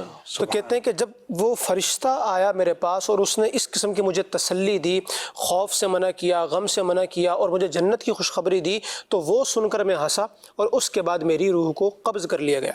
اچھا، اب یہ تو واقعہ مکمل ہوا، لیکن جب میں نے اس واقعے کو پڑھا تو میرے ذہن میں فوراً قرآن مجید فرقان حمید کی جو آیت مبارکہ اس وقت آئی، اور میں نے فوراً قرآن مجید کھول کر جب اس آیت کو پڑھا تو یقین کریں اسد بھائی، قرآن مجید کی وہ آیت اور یہ واقعہ مجھے پوری اس کی ہو تفسیر لگا، کیونکہ اللہ تبارک و تعالیٰ نے قرآن مجید میں ارشاد فرمایا کہ ان الذین قالوا ربنا اللہ ثم استقاموا تتنزل علیہم الملائکۃ الا تخافوا ولا تحزنوا وابشروا بالجنۃ التی کنتم توعدون۔ رب کریم نے ارشاد فرمایا کہ وہ لوگ جنہوں نے کہا کہ ہمارا رب اللہ ہے، پھر استقامت کے ساتھ اس پر مضبوطی کے ساتھ جم کر کھڑے رہے، تو فرمایا کہ ان پر فرشتے نازل ہوتے ہیں، سبحان اللہ، ان کے پاس فرشتے آتے ہیں اور آ کر وہ کیا کہتے ہیں کہ خوف نہ کیجئے، آگے کی کسی بھی معاملے کا آپ دل میں خوف نہ رکھیے اور ماضی کی کسی بھی بات کا آپ غم نہ کیجئے، اور اس جنت کی خوشخبری قبول کیجئے کہ جس کا اللہ تبارک و تعالیٰ نے آپ سے وعدہ فرمایا ہے۔ تو یہ جو واقعہ تھا یہ بالکل ہو بہو اس کی تفسیر نظر آیا کہ فرشتے نے بالکل حاضر ہو کر بالکل وہی باتیں کی کہ جو ہمیں قرآن مجید فرقان حمید کی آیت مبارکہ میں نظر آتی ہیں۔ تو یہ جو ان ولیوں کے پاس آتے ہیں تو یہ آخری وقت میں ملاقات کا شرف حاصل کرنے کے لیے آتے ہیں، اللہ تبارک و تعالیٰ نے ان اولیاء کو اتنا بڑا مقام عطا فرمایا ہوتا ہے۔ اب یہاں پر آیت مبارکہ میں جو بات ہے کہ ہم بھی یقیناً یہ جو واقعہ سننے کے بعد ایک رشک والی کیفیت تو پیدا ہوئی ہوگی نا ان پر کہ یار ہم بھی جب دنیا سے جائیں تو کیا ہی بات ہے، سبحان اللہ کے فرشتے آ کر اسے خوشخبریاں دے دیں، تو یہ کیسے ہوگا اور ہم اس وقت شیطان کے وسوسوں سے کیسے بچ پائیں گے؟ تو اس کے لیے اللہ پاک نے فرمایا یہ اعزاز ملتا کن کو ہے؟ فرمایا کہ وہ لوگ جو کہتے ہیں ہمارا رب اللہ ہے۔ مطلب کیا؟ اسلام کے جو جملہ بنیادی عقائد ہیں جو ہم ایمان مفصل ایمان مجمل میں پڑھتے ہیں اور جو ضروریات دین سے تعلق رکھنے والے ہیں کہ جن کی بنیاد پر کوئی انسان مسلمان کہلاتا ہے، جب بندہ وہ عقائد رکھتا ہے، ان کو تسلیم کرتا ہے اور ان پر مضبوطی سے جم جاتا ہے، استقامت اختیار کرتا ہے، تو پھر فرمایا کہ اللہ تبارک و تعالیٰ پھر اسے ایسا مقام عطا فرماتا ہے۔ تو ہمیں چاہیے کہ جب ہم عبادتیں کریں اور اسلام کے عقائد جن کا ہم باقاعدہ اعتراف بھی کرتے ہیں، ہم ہر وقت ان کو اپنے سامنے حاضر رکھا کریں۔ یعنی نماز پڑھنی ہے تو اس لیے نہیں کہ یار کوئی مسئلہ مجھ پر آیا ہوا ہے تو وہ حل ہو جائے، یا کوئی مسئلہ نہیں ہے تو میں اس لیے نماز پڑھ رہا ہوں کہ کوئی مسئلہ نہ آئے۔ بایزید بستامی رحمۃ اللہ تعالیٰ کی سیرت میں یہ بات ملتی ہے کہ ایک بزرگ تھے، انہوں نے اللہ تبارک و تعالیٰ کی آپ کنٹینیو کیجئے گا، یہ کس صدی کے بزرگ ہیں اگر یاد ہو تو؟ کافی پرانے بزرگ، تقریباً 1000 سال سے بھی اوپر، 1000 سال تقریباً، کافی قدیم، جی قرون اولیٰ کے۔ تو اب کہتے ہیں کہ ان بزرگ نے خواب میں زیارت کی اللہ تبارک و تعالیٰ کی۔ اللہ تبارک و تعالیٰ نے ان بزرگ سے جو بات فرمائی، وہ بات دیکھیے کیا خوبصورت بات ہے کہ فرمایا کہ کلہم یطلبون منی، یہ جو دنیا والے ہیں، ساری کائنات ہے، یہ مجھ سے مانگتے ہیں، اللہ پاک سے دعا کرتے ہیں۔ تو فرمایا ساری دنیا والے یہ مجھ سے مانگتے ہیں، یہ جو بایزید بستامی ہے یہ میرا اتنا پیارا بندہ ہے، یہ مجھے مانگتا ہے۔ سبحان اللہ۔ جب یہ اس کی طلب ہوتی ہے تو یہ مجھے مانگنے کی ہوتی ہے، مطلب کیا کہ وہ جو قرآن مجید میں ارشاد فرمایا فَفِرُّوا إِلَى اللَّهِ، کہ اللہ تبارک و تعالیٰ کی طرف بھاگو، یعنی تمہارا جو منزل مقصود ہونا چاہیے وہ اللہ تبارک و تعالیٰ کی ذات ہونی چاہیے۔ علماء فرماتے ہیں کہ لوگ اللہ کی ذات سے بھاگ رہے ہیں، انہیں اللہ تبارک و تعالیٰ کی ذات کی طرف آنا چاہیے، کیونکہ بالآخر جانا کس کے پاس ہے؟ اللہ تبارک و تعالیٰ کے پاس ہی ہم سب نے لوٹ جانا ہے۔ تو اس لیے اگر ہم اسلام کے بنیادی عقائد کو سامنے رکھ کر اور ان کی حقانیت کو ہر وقت پیش نظر رکھ کر اپنی زندگی گزاریں گے تو پھر اللہ تبارک و تعالیٰ ممکن ہے کہ ہمیں بھی ایسا مقام و مرتبہ اور ایسی خوشخبری عطا فرمائے۔ ماشاء اللہ، اولیاء کرام کی جو حیات ہے، جو ان کی سیرت ہے اور ان کے جو واقعات ہیں وہ ہمارے لیے بہت زیادہ ترغیب کا باعث ہیں، اور ان کی سیرت کو پڑھنا ہمارے لیے موٹیویشن بھی ہوتا ہے، اور چونکہ ظاہر ہے کہ انسان کسی نہ کسی کو فالو کر کے ہی اپنی زندگی کو گزار رہا ہوتا ہے، تو اسی طرح سے جب ہم اپنے اسلاف کی سیرت کو پڑھتے ہیں، دیکھتے ہیں، تو ہمیں بہت کچھ سیکھنے کا جو ہے وہ موقع ملتا ہے، اور ان کا خوف خدا، اللہ پر جو توکل ہے، اور جو جن بزرگ کا ابھی تذکرہ ہوا، ان کے واقعات تو بڑے حیرت انگیز ہیں اور عام لوگوں سے بہت زیادہ مختلف ہیں۔ تو بہرحال آپ پڑھیں گے، سیکھیں گے تو انشاءاللہ عز و جل عمل کا جذبہ بھی ملے گا اور مزید ہم آگے بڑھنے میں بھی کامیاب ہو سکیں گے۔ جی ایاز بھائی، بایزید بستامی رحمۃ اللہ علیہ کے جو آپ نے پوچھا نا کون سے سن کے ہیں، یہ میں نے دیکھا ہے 188 سن ہجری ہے اور 804 سنہ عیسوی بنتا ہے. 188 سنہ ہجری. جی تو دوسری صدی ہجری کے ہوئے نا. جی. 261 260 یعنی یہ جو وصال ہے صدی ہجری ہے اس میں ان کا وصال. ماشاء اللہ. یعنی کہ یہ تبع تابعین کا دور ہوگا. تبع تابعین کا دور ہوگا. ماشاء اللہ کیا بات ہے جی, زبردست. جی اسد بھائی, قرآن کریم فرقان حمید کی ایک آیت کریمہ ہے. اللہ پاک نے ارشاد فرمایا, قل ان کنتم تحبون اللہ فاتبعونی یحببکم اللہ ویغفر لکم ذنوبکم واللہ غفور رحیم. اے حبیب آپ فرما دیجئے کہ اگر تم اللہ سے محبت کا دعویٰ کرتے ہو تو فاتبعونی, میری اتباع کرو, میری پیروی کرو. اللہ تبارک و تعالیٰ تمہیں اپنا محبوب بھی بنا لے گا اور تمہارے گناہوں کو بھی بخش دے گا, اور اللہ بخشنے والا رحم فرمانے والا ہے. سبحان اللہ. انسان کئی طریقے سے اپنی چیزوں کے اوپر ناز کرتا ہے. کوئی زیادہ علم حاصل کر لے, کسی کو بڑا منصب مل جائے, کسی کے بعد دولت زیادہ آ جائے, کسی کے بعد کچھ آ جائے, تو وہ مختلف طریقے سے اپنے اوپر ناز کر رہا ہوتا ہے. انسان کو چاہیے کہ ہر حال میں وہ اللہ کی بارگاہ میں جھکا رہے, اور نبی کریم صلی اللہ علیہ وآلہ وسلم کی اطاعت اور فرما برداری یہ سب سے بڑا ناز ہے. بے شک. اگر ہمیں دنیا میں یہ نصیب ہو جائے کہ ہم حضور پاک صلی اللہ علیہ وآلہ وسلم کے ماننے والے ہیں, حضور علیہ الصلوۃ والسلام کے جاننے والے ہیں, حضور علیہ الصلوۃ والسلام کی سیرت کو فالو کرنے والے ہیں, تو یہ ہمارے لیے سب سے بڑا اعزاز ہے. واہ واہ. اور جیسے اولیاء کی بات چلی, ہمارے بلال بھائی نے بیان کیا, یہ اولیاء کرام کی ہستیاں, ان کی سیرتیں کیا ہیں؟ بیسکلی اطاعت مصطفیٰ, اطاعت خدا و اطاعت مصطفیٰ صلی اللہ علیہ وآلہ وسلم, یہ ان کی زندگی کا خلاصہ اور نچوڑ ہے. ان حضرات نے جب اس کو مضبوطی سے تھام لیا, اللہ پاک نے ان کا چرچا بلند فرما دیا, ان کا ذکر جو ہے وہ زبانوں پر, دلوں میں ان کی محبت کو اللہ پاک نے پیدا فرما دیا. تو اگر ہم بھی کامیابی چاہتے ہیں, ہم بھی اگر سرخروئی چاہتے ہیں, دارین کی عزتیں, دونوں جہاں میں کامیابیاں اور عزتیں چاہتے ہیں, تو اللہ پاک کی اور اس کے پیارے حبیب علیہ الصلوۃ والسلام کی اطاعت پر کمر بستہ ہو جائیں. بے شک بے شک. ایک ایسے ہی نیک ہستی کا, بزرگ کا دیکھیے کہ اللہ والے کیسے ہوا کرتے ہیں, ان کی سیرت کیسی ہوتی ہے, ہمارے لیے کتنا کچھ سیکھنے کا ہوتا ہے. یہ اتنی جلدی کسی سے متاثر نہیں ہوا کرتے, کیونکہ ان کا جو بستر ہے نا وہ دربار مصطفیٰ میں لگا ہوا ہے. تو یہ اتنی جلدی کسی دنیا دار سے یا منصب والے سے یا بڑے پڑھے لکھے شخص سے اتنے جلدی متاثر نہیں ہوتے. ایک ایسا ہی واقعہ مفتی احمد یار خان نعیمی صاحب رحمۃ اللہ تعالیٰ علیہ نے تفسیر نعیمی میں لکھا ہے کہ نصیر الدین توسی نام کا ایک شخص تھا جو نجوم میں بہت مہارت رکھتا تھا. نجوم سے یعنی ستاروں کا جو علم ہے اس کے اندر, جی علم نجوم کے اندر بڑی مہارت رکھتا تھا. تو وہ ایک ولی کی ملاقات کو, ایک نیک بندے تھے اللہ کے جو ولی تھے, ان کی ملاقات کو حاضر ہوا. تو اس نے لوگوں نے جب اس کا تعارف کروایا تو آپ نے پوچھا کہ اس کی اسپیشلٹی کیا ہے, کیا اس کی خاص بات ہے؟ انہوں نے کہا جی یہ علم نجوم کے اندر بڑا ماہر ہے. تو آپ نے فرمایا اچھا, فرمایا یہ تو سفید گدھا بھی بتا دیتا ہے. اچھا. تو وہ جو تھا نصیر الدین توسی, یہ اس کو یہ بات بڑی جھٹکا لگا. ظاہر ہے جس پر ناز ہو بندے کو, جس کے اوپر بندے کو ناز ہو, جناب اس وقت کا وہ زمانے کا اتنا بڑا شخص ہو جس کا نام ہو کہ جناب یہ علم نجوم کا اتنا بڑا ماہر ہے, وہ جب ایک نیک بندے کی بارگاہ میں حاضر ہو, انہوں نے کہا یہ تو سفید گدھا بھی جو ہے نا بتا دیتا ہے. تو انہوں نے کہا اچھا. اب اس کو بڑی یہ بات ناگوار گزری اور وہ ان کی محفل سے اٹھ گیا. وہاں سے اٹھ کر جب وہ چل پڑا تو رستے میں اسے ایک جگہ پر جو ہے وہ ایک جھگی میں اس کو ایک شخص ملا, اس کے پاس اس نے پڑاؤ کرنے کا ارادہ کیا. جب وہ وہاں پر رکا تو اس نے, جو شخص تھا وہ, اس کے پاس کافی سارے گدھے جو ہے وہ پالے ہوئے تھے اس نے. تو اس شخص نے جو ہے وہ اس سے کہا میاں رکو تو شوق سے میرے پاس, لیکن آج اندر سونا. اچھا. تو نصیر الدین توسی بڑا حیران, اس نے کہا کیوں بھائی خیریت, اندر کیوں سو؟ اس نے کہا اس لیے کہ آج سخت بارش ہونے والی ہے, تیز بارش ہونے والی ہے. کہا اچھا. کہا تمہیں کیسے پتا چلا تیز بارش ہونے والی ہے؟ کہا یہ جو میرا گدھا ہے نا سفید والا, جب یہ 3 بار دم ہلاتا ہے نا تو اس کا مطلب یہ ہوتا ہے کہ تیز بارش ہونے والی ہے. یا اللہ.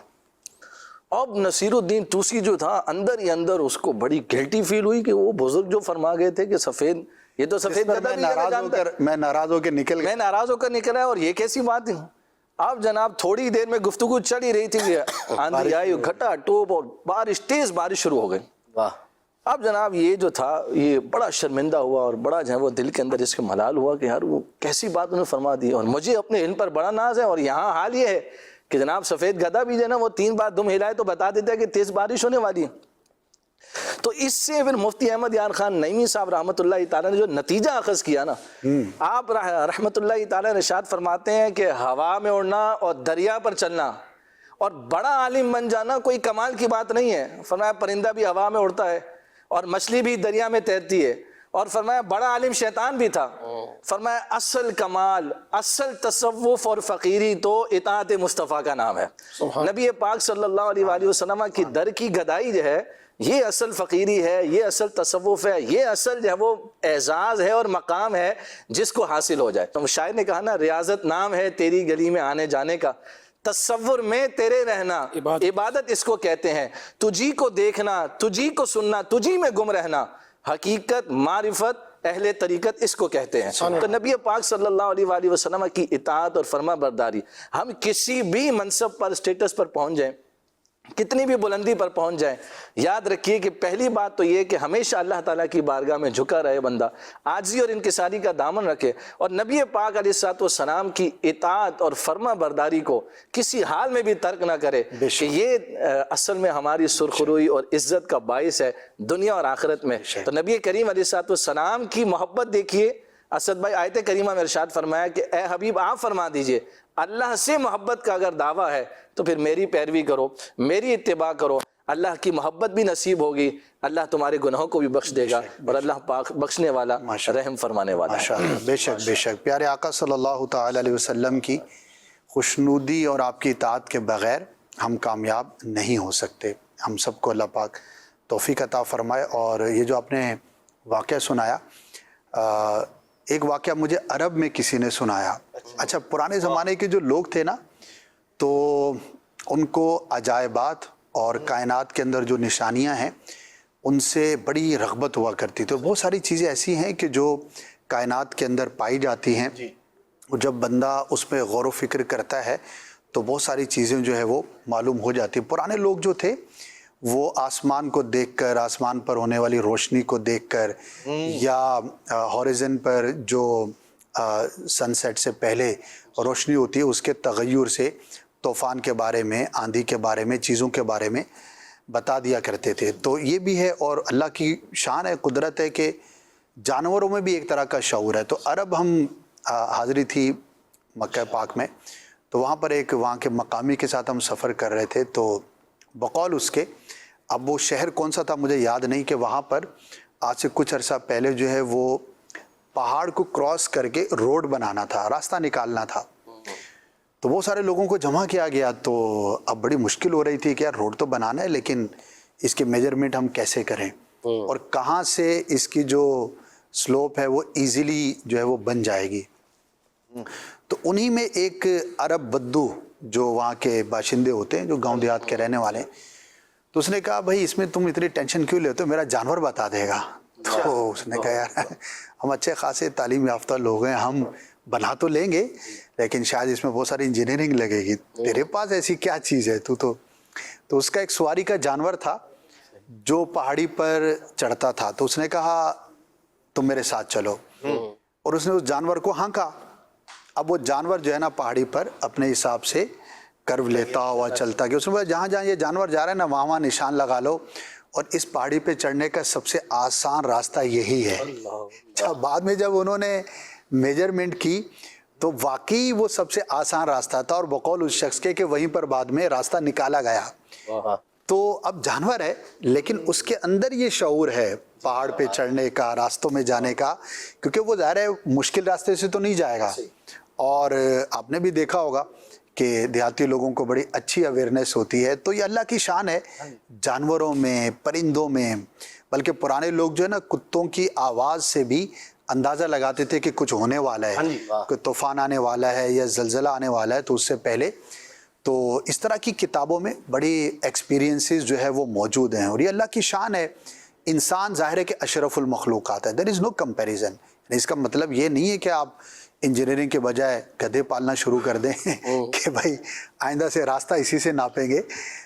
انسان کو جو اللہ نے عقل اور شعور عطا کی ہے اس کا تو کوئی مقابلہ ہی نہیں ہے. لیکن کائنات کے اندر جو دیگر مخلوقات ہیں ان کے اندر بھی اللہ پاک نے ایک طرح کا شعور رکھا ہے، اور بعض چیزیں ان کی بڑی حیرت انگیز ہوتی ہیں. جیسے بعض جانوروں میں سونگنے کی صلاحیت جو ہے وہ انسان کے مقابلے میں بھی زیادہ ہے. بعضوں میں دیکھنے کی جو صلاحیت ہے، جیسے کہ باز ہے، شہباز ہے، شاہین ہے، جو بھی کہیں، اس کی جو دیکھنے کی صلاحیت ہے کہ وہ سینکڑوں فٹ اوپر سے جو ہے وہ سمندر کے اندر مچھلی کو دیکھ لیتا ہے، حدود کے بارے میں قرآن مجید میں بھی ذکر تو بعض یعنی اللہ تبارک و تعالیٰ نے مختلف مخلوقات میں مختلف غیر معمولی صلاحیتیں رکھی ہیں، بے شک، اور واقعی آپ نے یعنی ایک پورا موضوع چھیڑ دیا ہے۔ اگر اس پر بندہ غور کرے تو بہت سارے واقعات، بہت سارے ایسے افراد ہیں کہ جن کو ہدایت یا فائدہ جو ہے وہ ملنے کا جو سبب بنا ہے وہ کوئی نہ کوئی جانور بنا ہے۔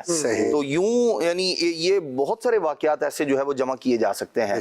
تو یہ اللہ تبارک تعالیٰ کی قدرت ہے کہ بعض اوقات جو ہے وہ مختلف مخلوقات کے ذریعے انسانوں کے لیے آسانیاں پیدا فرما دیتا ہے۔ تو اس کے اندر اللہ تبارک تعالیٰ کی قدرت کی کاریگری ہے، اور ہمیں ایسے واقعات اور اس طرح کی چیزیں دیکھ کر اپنے خالق و مالک پر ایمان مزید پختہ ہوتا ہے کہ وہ جب چاہتا ہے، جس سے چاہتا ہے انسانوں سے یعنی جو کام لینے ہیں انسانوں نے کرنے ہی ہیں یقیناً، لیکن بعض اوقات اس کا ذریعہ اور سبب جو ہے وہ اس طرح کی مخلوق بھی بن جائے۔ اب تو سائنس نے بہت ترقی کر لی، اور فی زمانہ جانوروں پر جتنی تحقیق ہو چکی تو شاید ہسٹری میں نہیں تھی، لیکن ایک کتاب ہے اگر آپ پڑھنا چاہیں کسی مذہبی اسکالر کی اس موضوع پر تو حیات الحیوان ایک کتاب ہے، علامہ دمیری رحمۃ اللہ تعالی کی لکھی ہوئی ہے۔ تو اس کے اندر بہت سارے عجائبات ہیں۔ ہو سکتا ہے آج کی جدید سائنس نے ان خواص کو، جانوروں کی ان صلاحیتوں کو مزید ایکسپلور کر لیا ہو، لیکن یہ کافی پرانی کتاب لکھی گئی اور اس کے اندر جانوروں سے متعلق بہت حیرت انگیز معلومات جو ہے وہ بہرحال ملتی ہیں۔ ان کے ایکسپیرینسز ہوں گے، تجربات ہوں گے، اور پرانی کتابوں میں موجود ہوگا۔ تو بہت پہلے پڑھی تھی کتاب، تقریباً جو مذہبی طبقے سے وابستہ افراد ہوتے ہیں تو اس کتاب کو بہرحال کہیں نہ کہیں دیکھا یا پڑھا ہوتا ہے۔ آپ بھی حاصل کر سکتے ہیں انٹرنیٹ پر، امید ہے کہ مل جائے گی۔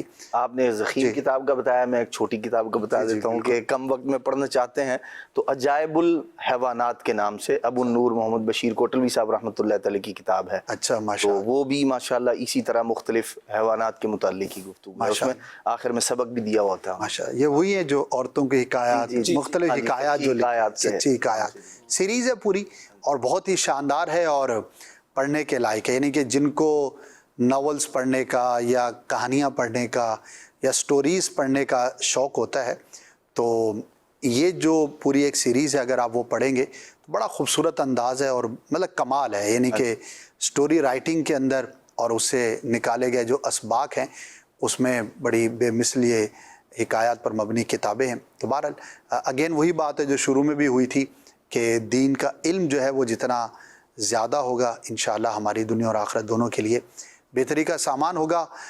عمران مدنی بھائی کی جانب بڑھتے ہیں اور دیکھتے ہیں ان کے پاس کیا سٹوری ہے۔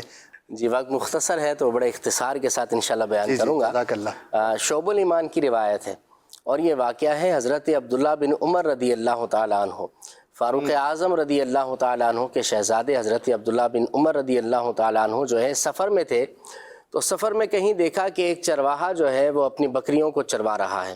آپ نے وہاں پر اپنا خیمہ وغیرہ لگایا، پڑاؤ کیا، تو اس کے بعد آپ نے وہاں کھانا وغیرہ کا اہتمام کیا گیا، تو چرواہے کو اپنے پاس بلایا، آپ نے فرمایا کہ آؤ ہمارے ساتھ کھانا کھاؤ۔ تو وہ چرواہا کہنے لگا کہ میرا تو روزہ ہے۔ اچھا۔ تو حضرت عبداللہ بن عمر رضی اللہ تعالیٰ عنہ نے فرمایا کہ اتنی سخت گرمی کے دن ہیں اور اس وقت بھی تمہارا روزہ ہے، اور حال یہ کہ تم سخت گرمی کے اندر یہ پہاڑوں پر بکریاں چرا رہے ہو، پھر بھی تمہارا روزہ ہے، واہ، اور روزہ بھی نفل ہے، فرض نہیں ہے۔ تو وہ کہنے لگا کہ بس میں اس لیے یہ روزے رکھتا ہوں تاکہ میرے سابقہ گناہوں کا کفارہ ہو جائے، میرا رب مجھ سے راضی ہو جائے۔ اب حضرت عبداللہ بن عمر رضی اللہ تعالیٰ عنہ نے اس کا امتحان لینا چاہا۔ آپ نے فرمایا کہ کیا تم اپنی بکریوں میں سے کوئی ایک بکری ہمیں بیچو گے؟ ہم جو ہے تمہیں قیمت بھی دیں گے، اس کے بعد تمہیں اس بکری کا گوشت بھی دیں گے، تم تاکہ افطار اچھی کر سکو۔ تو وہ کہنے لگا کہ بکریوں کا میں مالک تو نہیں ہوں، میں تو صرف چرواہا ہوں، بکریاں چراتا ہوں، اور اس کا مالک تو میرا آقا ہے، میرا مالک ان بکریوں کا جو ہے نا وہ مالک ہے، تو اب میں بیچ نہیں سکتا یہ۔ تو پھر حضرت عبداللہ بن عمر رضی اللہ تعالیٰ عنہ نے مزید اس کا امتحان لینا چاہا۔ فرمایا ٹھیک ہے، اپنے آقا کو بول دینا کہ وہ بھیڑیا کھا گیا۔ تو جب اس غلام نے یہ سنا، چرواہے نے یہ سنا، تو کہنے لگا فَأَيْنَ اللَّهُ، اللہ اللہ، اگر یہی سب کرنا ہے تو اللہ کدھر ہے؟ یعنی اللہ تو حقیقت سے واقف ہے، بے شک، اللہ تو دیکھ رہا ہے. بے شک. میں اپنے آقا سے تو جھوٹ بول دوں گا، اللہ اس کا عذاب بھی ہوگا، لیکن اللہ تو گواہ ہے، اللہ تو دیکھ رہا ہے. بے شک. تو پھر حضرت عبداللہ بن عمر رضی اللہ تعالیٰ عنہ نے پتہ کروایا کہ یہ کس کا غلام ہے، اتنا نیک متقی پرہیزگار اور بڑا پارسا آدمی ہے، کس کا غلام ہے؟ پتہ چلا فلاں فلاں کا یہ غلام ہے، اور یہ بکریاں بھی فلاں فلاں آدمی کی ہیں.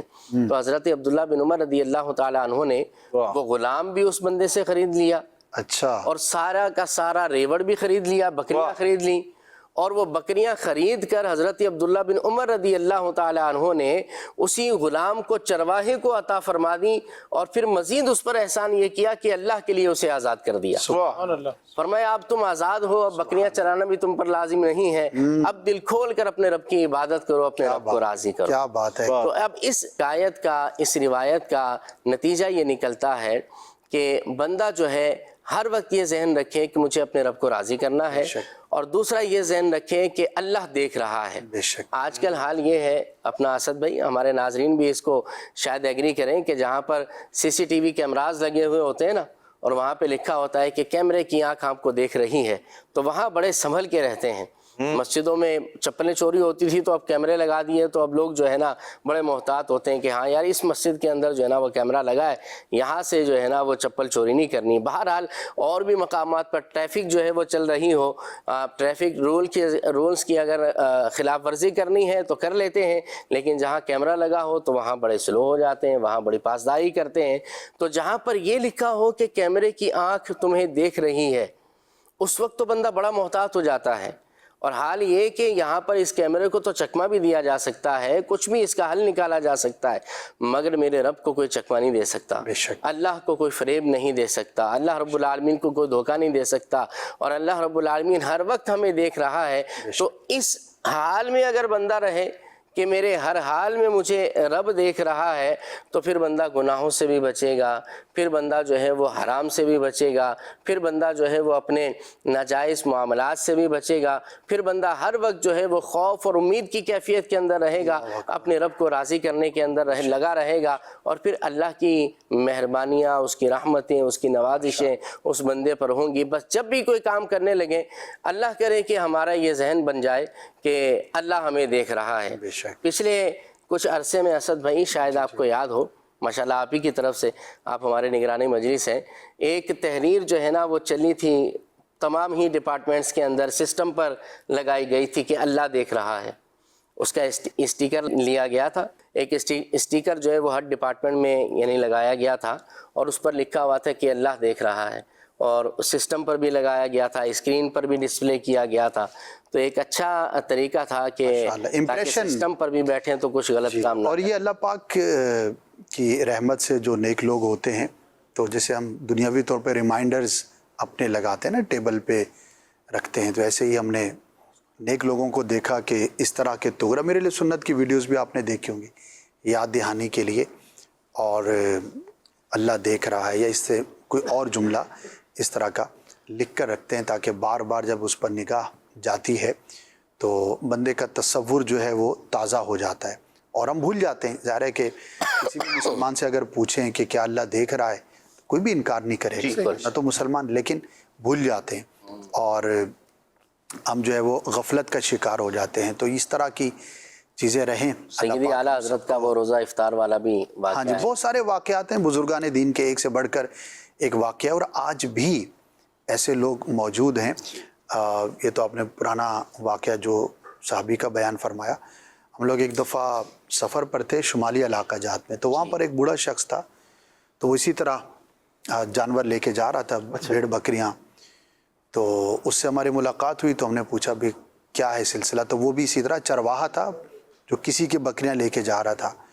تو ایک بکری نا اس نے اٹھائی ہوئی تھی کندھوں پر، تو ہم نے کہا بھی اس کو کیوں اٹھایا ہوا ہے؟ تو کہنے لگا یہ تھوڑا بیمار ہو گئی ہے، اللہ، اب ہم آخر تک اس کو اٹھا کے چلیں گے. اچھا وہ ماشاءاللہ ہوتے بھی جسمانی طور پر مضبوط ہے، اور اس سے بھی حیرت کی بات اس نے کہا بھئی یہ امانت ہے، واہ، اور اگر کوئی بیمار ہو جائے تو ہم اس کو پھر کندھوں پہ لے کے جاتے ہیں، اور اگر کوئی مر جائے تو اس کو ذبح کر کے اس کی جو کھال وغیرہ ہے، جیسے مرنے کے قریب ہے، اس کو ذبح کر لیا، تو گوشت کو خاص طریقے سے اگر محفوظ کیا جا سکے تو ٹھیک، ورنہ اس کی جو چیزیں محفوظ کی جا سکتی ہیں، کھال یا جو بھی، وہ ہم لے کے جاتے ہیں اور نشانی کے طور پر بھی لے کے جاتے ہیں کہ یہ مر گیا تھا جانور۔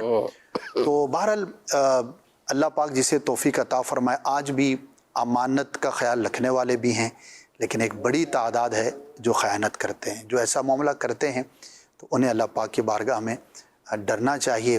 آج ہو سکتا ہے کچھ روپوں کا فائدہ ہو جائے، لیکن ہو سکتا ہے اسی کا انجام دنیا میں دیکھنا پڑے، دنیا میں نہ بھی دیکھنا پڑے۔ تو آخرت کی جو گرفت ہے اور جو پکڑ ہے، there is no comparison، یعنی آج لاکھوں کروڑوں جتنے بھی کما لیے، بہرحال اللہ کا عذاب جو ہے اس سے کوئی ہم کمپیریزن نہیں کر سکتے کہ یہ کوئی ایسا سودا تھا جو کرنا چاہیے تھا۔ اللہ پاک ہمیں توفیق خیر عطا فرمائے۔ عدنان بھائی، آخری چند منٹس میں مختصر آخری واقعہ۔ حضرت ابو مسلم خولانی رحمۃ اللہ تعالیٰ علیہ، یہ نبی پاک صلی اللہ علیہ وسلم کے صحابہ کرام علیہ رضوان کے شاگرد ہیں، ان کے زمانے کے ہیں۔ یہ حضور کے وہ امتی ہیں جن پر اللہ کریم نے آگ کو گلزار بنا دیا تھا۔ تو ان کا یہ بڑا مشہور واقعہ ہے، لیکن ابھی جو میں ایک جس میں معاشرے کے ہمارے سیکھنے کے لیے ہے وہ بات عرض کرتا ہوں۔ حضرت ابو مسلم خولانی رحمۃ اللہ تعالیٰ کا معاملہ یہ تھا کہ جب گھر آتے تھے نا، تو جیسے ہی دروازے پر پہنچتے تھے تو بلند آواز سے اللہ اکبر کہا کرتے تھے۔ اچھا۔ تو ان کی زوجہ اندر سے جواب دیا کرتی تھی اللہ اکبر۔ اچھا۔ جب آپ اندر آتے تو صحن میں پہنچنے کے بعد پھر اللہ اکبر کہتے تو جو زوجہ تھی وہ بھی رپلائی میں جواب دیتی اللہ اکبر۔ پھر جب کمرے کے اندر داخل ہوتے، صحن سے آگے بڑھتے، تو اس وقت بھی یوں ہی تکبیر کہتے تھے اور جواب میں جو ہے زوجہ بھی تکبیر کہتی تھی۔ اس کے بعد جب یہ بیٹھتے تو اب جو چادر لباس وغیرہ جو زائد تھا وہ زوجہ رکھتی اور یوں آرام سے بیٹھتے، اس کے بعد کھانا پیش کیا جاتا۔ ایک دن حضرت ابو مسلم خولانی رحمۃ اللہ تعالی جب گھر آئے تو آپ نے دروازے پر کھڑے ہو کے تکبیر کہی، جواب ہی نہیں آیا۔ اچھا۔ حیران ہوئے، بھئی یہ کیا بات ہے۔ اندر داخل ہوئے، صحن میں پہنچے، پھر تکبیر کہی۔ اب وہ امید تو یہ ہے کہ بھئی روٹین ہے، لیکن آج روٹین سے ہٹ کے معاملہ ہے، جواب نہیں آیا۔ پھر اندر داخل ہو گئے، گھر میں دیکھا تو جو بتی تھی، جو چراغ تھا وہ گل ہے، اندھیرا ہوا ہے اور کوئی جواب نہیں۔ اور زوجہ کو دیکھا تو وہ ایسے سر جھکا کے اور زمین نہ کرید رہی ہیں اس سے لکڑی سے۔ تو بڑے حیران ہوئے، تو کہا کہ بھئی یہ کیا حالت بنائی ہوئی ہے۔ تو انہوں نے کہا کہ بھئی وہ حضرت امیر معاویہ کے پاس غلام آئے ہوئے ہیں، آپ کی ان سے بڑی اچھی بات چیت ہے، اگر آپ ان سے سفارش کر کے کوئی غلام کوئی خادم لے لے تو ہماری زندگی آسان ہو جائے گی۔ اچھا۔ آپ فوراً سمجھ گئے بھئی معاملہ کیا ہے۔ آپ نے کہا یا اللہ جس نے میری بیوی کو بہکایا ہے تو اسے اندھا کر دے۔ سارے کا سارا معاملہ جان گئے، پیچھے معاملہ ہوا کیا ہے۔ ہوا کیا تھا کہ حضرت ابو مسلم خولانی رحمۃ اللہ تعالی جب گھر سے گئے، اب معلوم کرنا شروع کیا، ہوا کیا۔ ادھر انہوں نے یہ کیا، یہ اللہ کریم کی بارگاہ میں ان کا ایسا مقام و مرتبہ تھا، مستجاب الدعوات تھے۔ ادھر آپ نے کہا کہ یا اللہ اسے اندھا کر دے، ادھر آپ کی ایک پڑوسن تھی وہ اندھی ہو گئی گھر میں۔ استغفر اللہ۔ معاملہ کیا تھا، وہ آئی یہاں ان کے گھر اور آ کے اس نے آپ کی زوجہ کو آپ کی غیر موجودگی میں کہا تمہارے شوہر کی اتنی بات چیت ہے مسلمانوں کے خلیفہ کے ساتھ، حضرت امیر معاویہ کے ساتھ، تو ادھر ان کے پاس غلام آئے ہوئے ہیں، ان سے سفارش کرو، انہیں بولو کہ مطالبہ کریں، ڈیمانڈ کریں کہ بھائی وہ آپ کو لے کر دیں، تمہاری زندگی جو ہے ایسے تم گھر میں کام کاج کرو، یوں کر کے بھڑکایا شوہر کے خلاف۔ اور اب یہ جو سارے کا سارا معاملہ تھا یہ اس عورت کے وسوسے ڈالنے کی وجہ سے آیا تھا۔ اور حضرت ابو مسلم خولانی رحمۃ اللہ تعالی کو جب اس بات کا یقین ہو گیا بھی معاملہ یوں ہوا ہے، تو اب آپ نے اس عورت کے لیے دعا کر دی، تو وہ عورت نابینا ہوگی۔ اب ادھر گھر میں اس کو احساس ہوا کہ بھائی یہ تو بعض لوگوں کی عادت ہوتی ہے کہ یوں کہہ لیں کہ چنچل مزاج یا ہر ایک سے شرارت کرنا، تو یہ مزاج بعض اوقات مہنگا پڑ جاتا ہے بندے کو، ہر ایک کے ساتھ اس طرح کا معاملہ نہیں کرنا چاہیے۔ اب وہ نادم ہوئی، شرمندہ ہوئی، اب اسے احساس ہوا کہ بھائی اور تو کوئی ایسا معاملہ نہیں ہوا۔ وہ روتی روتی حضرت ابو مسلم خولانی کے گھر آ گئی اور کہنے لگی حضور مجھے معاف کر دیں، میں نے غلطی کر دی آپ کی زوجہ کو یوں وسوسے ڈال کے۔ تو اب جب دیکھا کہ بھائی اس کو احساس ہو گیا ہے، آپ نے کہا یا اللہ اس کی آنکھوں کو پھر سے روشن فرما دے۔ آپ نے اللہ کریم کی بارگاہ میں دعا کی، اللہ کے ان آنکھوں کو روشن کر دیا. کیا بات ہے. یہاں جو ہمارے سیکھنے کے لیے بات ہے، بعض لوگ ہمارے معاشرے میں بگڑتے گھر خاندان جو ٹوٹتے ہیں اس کے اندر بہت بڑا کردار ایسے لوگوں کا ہوتا ہے جو کبھی کبھار آپ کے گھر میں آتے ہیں، 2-4 باتیں کر کے وہ چلے جاتے ہیں، اور ہم اپنا سکون جو پہلے زندگی بڑی آسان ہوتی ہے اس کو ہم برباد کر بیٹھتے ہیں. تو نبی پاک علیہ السلام نے حدیث پاک میں اس پر مذمت بھی بیان فرمائی کہ ایسا شخص جو شوہر کے خلاف بیوی کو بھڑکائے تو ارشاد فرمایا کہ وہ ہم میں سے نہیں ہے.